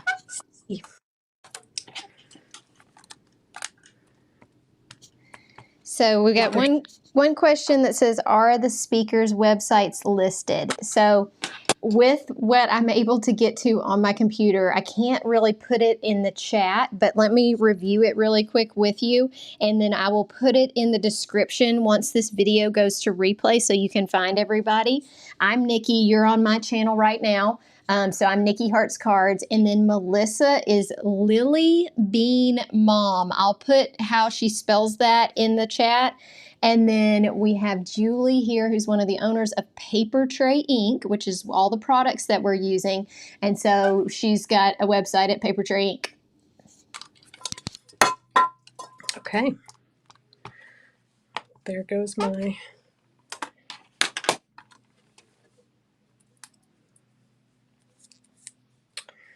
All right, we're getting there, guys. This card just makes me so happy. So I'm sorry it's a little bit longer of a card, but I'm sure everybody has a better way of doing this than I do. I gotta wipe that off before it gets everywhere. And let's just do a quick dry here. Okay. what would be great is if I had, look at that, if I just had maybe my little cube, but I can't find my darn cube. All right.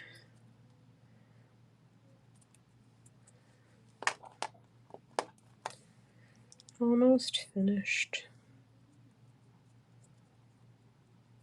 So for the people who make cards in July, do you finish in July, or does it take you till Christmas to finish all your cards?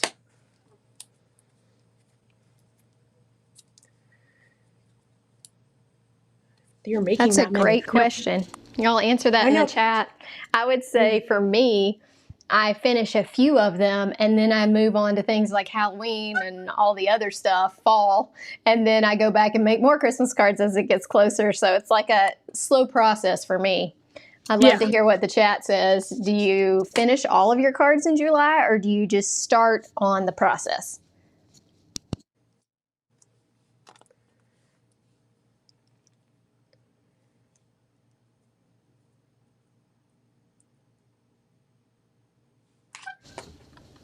So far, most people are still working on them, but one of them, Gina, says she's finished all of them. Oh my gracious. That is very cool. And it's Gina, less you stress. get a gold star. Yeah. Yes. But I also like to have like a hot drink and it be kind of cold outside when I'm doing some stuff. I don't know. I kind of like the atmosphere to be Christmassy. Yeah, that definitely, like, I think I kind of start in July to make sure that I'm not going to be in super trouble by November. But there is something about crafting too. Like, I would not, even if I finished them all, I think I'd have to keep going because you need like some coffee and some hot chocolate and some fun crafty snacks to create some cozy cards. But you could also do things like winter cards at that time. That's true. Mm-hmm. That's true. I don't know. I just like the put on Christmas music and kind of get in the mood, you know? Yeah, I agree. And if why don't y'all vote in the chat? Are you like a hot chocolate or a coffee when it does get nice and cold? What's your favorite beverage in the craft room? I can honestly say, for me, I like coffee and hot chocolate. I love hot chocolate. And I'm starting to really like tea as well, so. I definitely like coffee, but I think that hot chocolate is way more fun. Yes, and it's so tasty. Mm-hmm. All right, we just did those 5, and I think the last thing that I actually have to, we'll put my Pure Poppy over there. I just winged it off the cap. I just winged it off to the side here. All right, and the last thing is I'm taking my very sad Classic Craft. It's such a mess. It's the only one I have. Thank goodness I have the refill because I love Classic Craft. And we are having this currently is being, I think it's matched. I think we actually got it matched. So it should be in production sometime soon. So I like the lighter. I either can use Classic Craft. You could use fine linen. You could use dark chocolate, which I love, but I feel like it's a little bit dark for this particular card. Because if you notice, like everything is kind of light. And I didn't like the super dark contrast. I did try it. I didn't like it. So I decided Classic Craft was what I wanted to use. So I don't know if this brush or that pad is dry, but that works out just fine. And I think we're ready to build. like Melissa said, this is also my favorite part because I just love watching it come together. It just makes me so happy. My mom was here last night as I was making this other card. She's like, do you just find this so peaceful to make these cards? I'm like, yes, it's like the most peaceful thing to do. When you're stressed out, just sit down and make a card. That's what I've decided. Let me really quickly see how that came right off. Just comes right off. Don't use that. Let me just put the grass on. I hope you guys can still see this. I don't know if I'm in the camera whatsoever. Oh yeah, you are. Okay, I'm just The working. top of your camera is at that chartreuse, and the Okay. bottom of your camera is about at your wrist. Okay.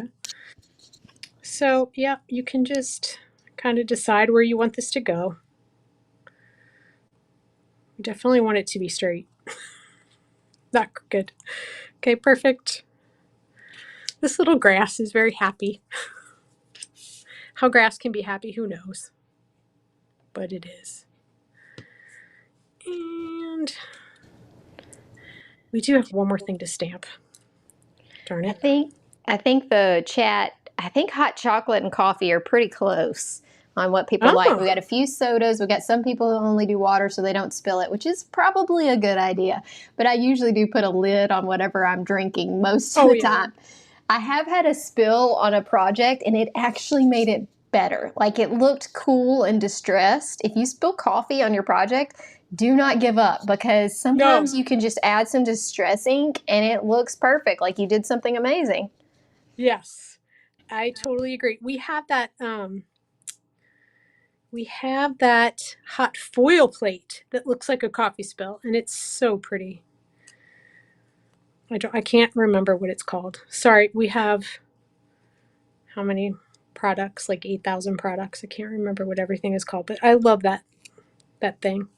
Okay. Now I'm going to, because my hands are a mess here, let me see if I can wipe them off on this just a little bit so I don't get everything everywhere. So I'm going to take, I pretended like I was going to take that one, but I'm not. I'm going to take this one. And this is the center. And I'm just going to put a little foam here. Our amazing foam tape that you don't have to cut with the scissors and get yucky unless you're doing a shaker card, then you might have to, but all right, so we're going to put this as much in the center as we can. I'm not a perfectionist by any stretch of the imagination. That gets tiring. Some things, yes, but crafting, no. Crafting is just fun. So that's probably not exactly in the center, but we're going to go with it because we can't worry about it too much. And this is going to go like so. But we're going to pop it up. And I'll get that right there. And then I'll put one right there, and that'll be plenty.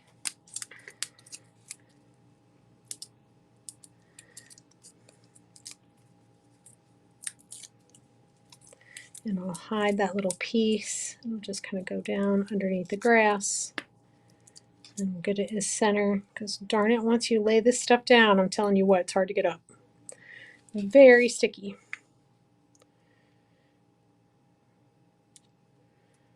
Okay, there you go. There's our center. Now we work out from there. I'm going to take my orange and I'm going to try to move this up a little bit and hold it more in place with my tape here, my foam adhesive.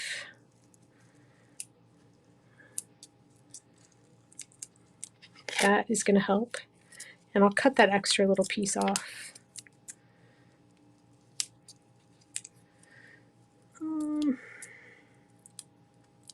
I can just scrunch it up. I love this stuff so much. I just scrunch it up. And we're going to put that. See how that kind of holds that up? Okay, and plus, let's just move it under here. It'll stick to itself. It's fabulous. Okay, so now we're going to stick it right, right about there. Perfect. And we'll do that with this one. Kind of put it on the same, in the same place on the other side. Okay, and I'm like pulling these that are a little bit too big. Here we go. Perfect. We'll save that little piece for something. You never know. All right, let's make it a little smaller. And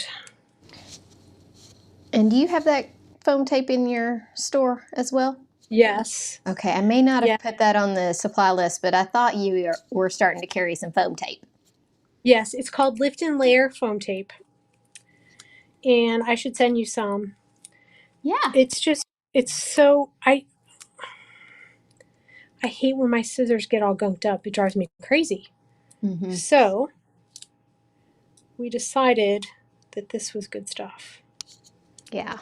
Okay, there we go. While you're still building, I'm going to ask another question. So tell Yep. us in the chat, what if you like these longer live streams or you'd rather have one project. We're trying to decide how often to do these where we do multiple people. Is this something that you prefer, or do you like to have one project and have a little bit shorter live stream? So tell me, shorter or longer? I would love to hear.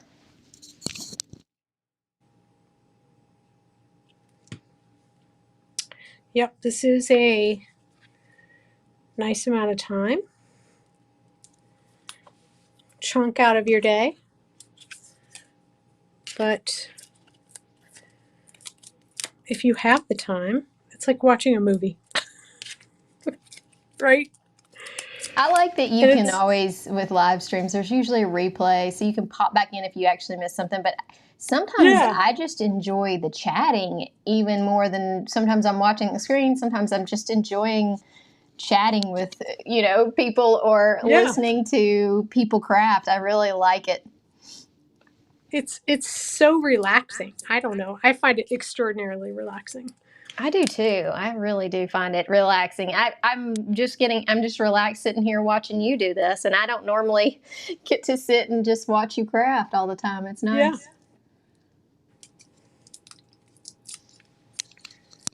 And you can see we were talking about like how messy people are. You can see I'm a disaster every time, every single time. I cannot remain clean. So, but I love it. And then I go out and I'm like, I have crafty stuff all over me, and I'm like, yes, I'm an artist. Thank you.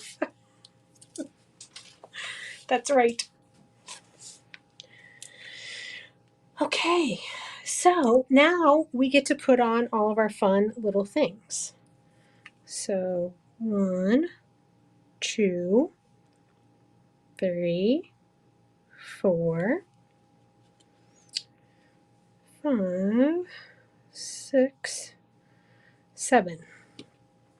Now, gem picker, and just decide how you want these to go.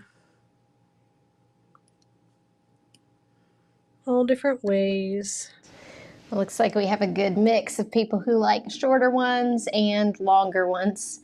So what we were kind of thinking is to do the longer ones with multiple guests, just a couple, 3 times a year maybe each quarter or something. We've been thinking and tossing that around. So I'm glad to know. And remember, if you only want to see one project or you want to look back at something, you can always speed up the replay. And I try to, especially on this one, I will make chapters that say Melissa's project, Julie's project, so that you can go to where those projects start. Say if you just caught mine and you want to catch the other 2 later, you can do that. But yeah, there is something fun about just having a whole afternoon with everybody. Yes, for sure. I totally agree with that. Okay, so we're really, really close to being finished. We just have a few more finishing touches. We have to do the sentiment and the most fun part. So you got to watch Melissa splatter, and she is definitely like, she is the I just try to cover over stuff because I'm messy. She's the expert splatterer. I am a beginner splatterer, but it's addicting, right? So I'm using fossilized amber.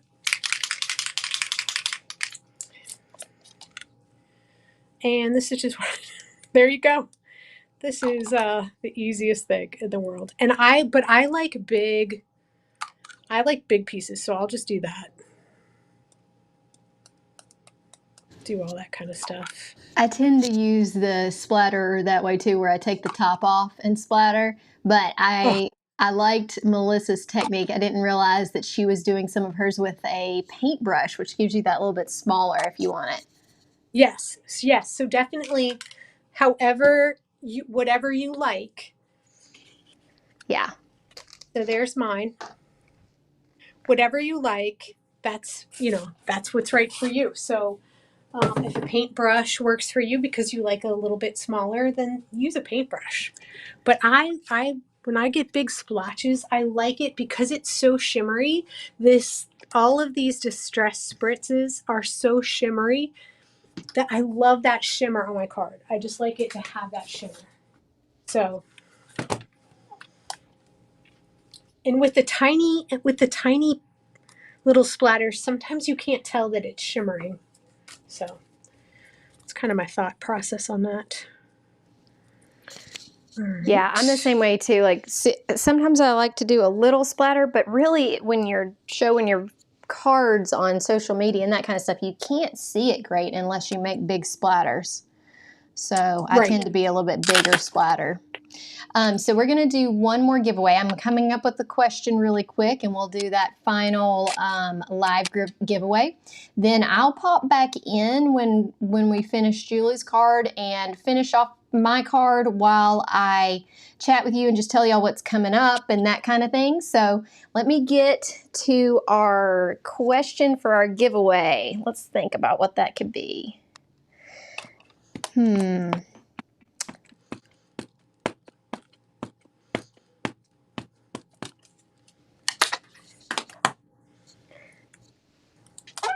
Tell me a technique that you use on your cards that you seem like you use more on Christmas cards. Like, do you tend to heat emboss more on a Christmas card or use paste more on Christmas cards? Just tell me if there's one thing that you tend to kind of go to for the Christmas cards. So put that in the chat and I will pick a winner. So make sure you answer that question. What is like your go-to thing that you use mostly on Christmas cards, maybe not so much on other things? Like it could be ribbon, it could be embossing powder, it could be that you tend to add inside sentiments to your cards when they're Christmas cards. I'd love to hear what you like to bring out when it's the holidays. All right, so I love that look. Just a little bit of pure poppy all over and a little bit of scarlet jewel on the top, just to give it a little bit more depth. We say that word all the time, but it's true. It does help. Like when Nicki went around her gingerbread man with the darker brown, that looks phenomenal. And it really brings out everything about the gingerbread man. It helps to focus your eye inward, so you look at all the cute little stuff on him. He was the cutest. I love that darn thing. And you know what's funny is when I saw your happy holidays on your card, when I was looking at that photo, I was like, I wonder, there was something about it that made me think that you might have somehow done your ink that way, but I couldn't tell enough difference in the colors of the ink to be sure. And so I'm glad to know, because when I looked at it, I was like, it looks like it glows from the middle. And yes, now I see how you did that. That is Kelly Lunsford. She does that a lot. So we just take from the people that we love their stuff and we use our own style. Okay. And we have to have this little cute little sentiment in the middle. because it just has to be, because it's really cute and it finishes off the card.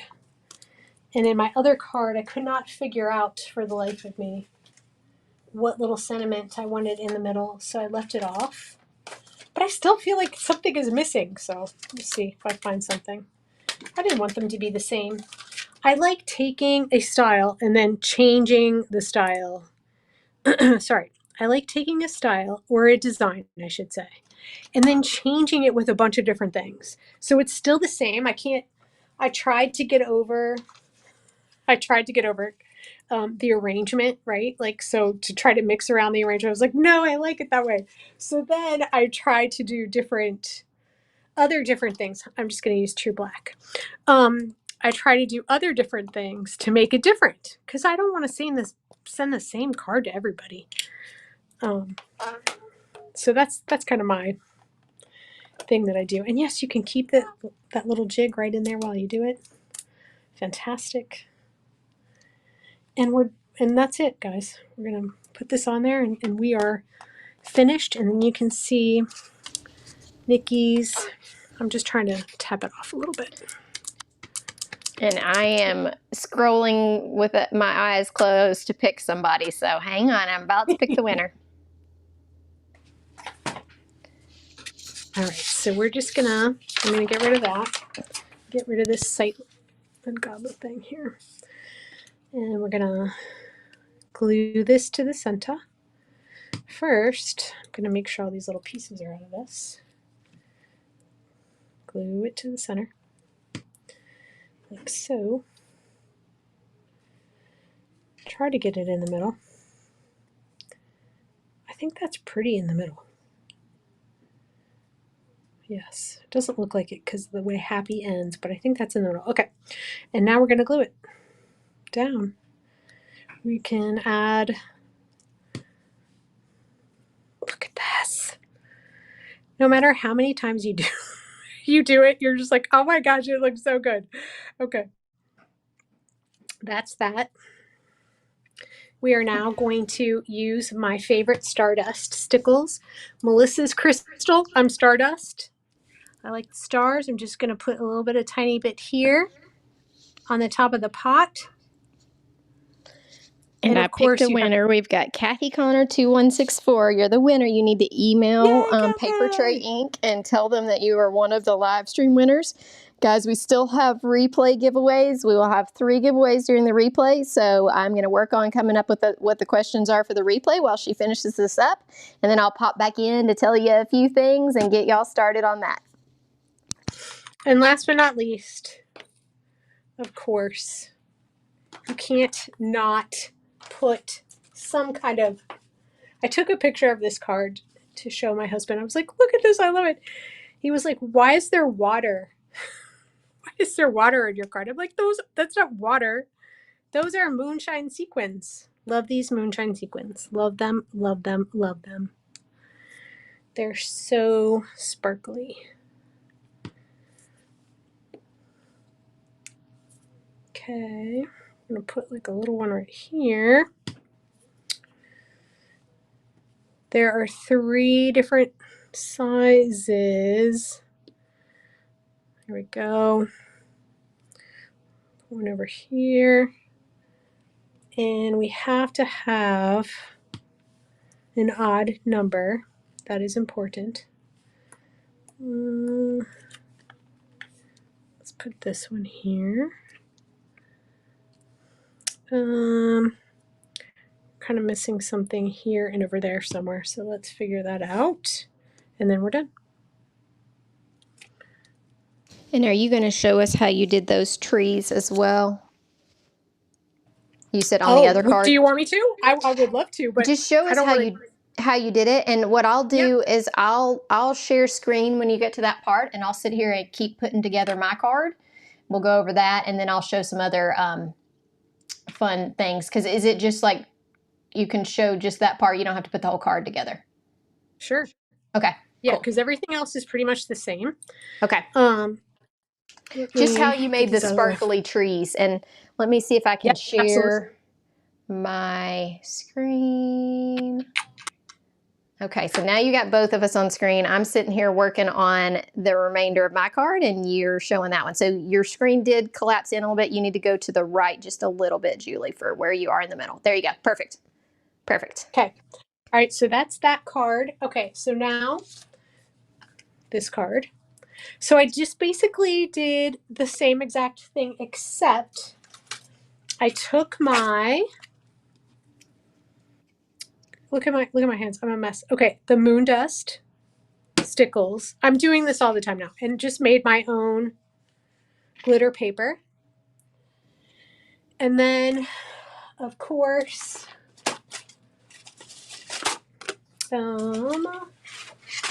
just cut them out. I just position them where I like the, this is actually like a weird glitter that was in this, in the moon dust stuff. So I'm going to avoid that because that's not my favorite. And then I just did that. How long does it normally take that to dry? So it takes a while. Okay. It does take a while. So I have my handy dandy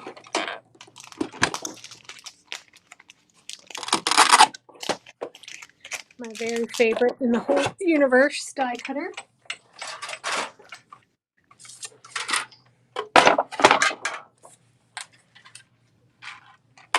You could,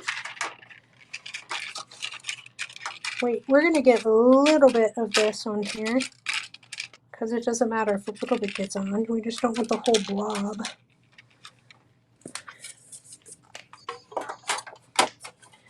You could cut out the pieces ahead of time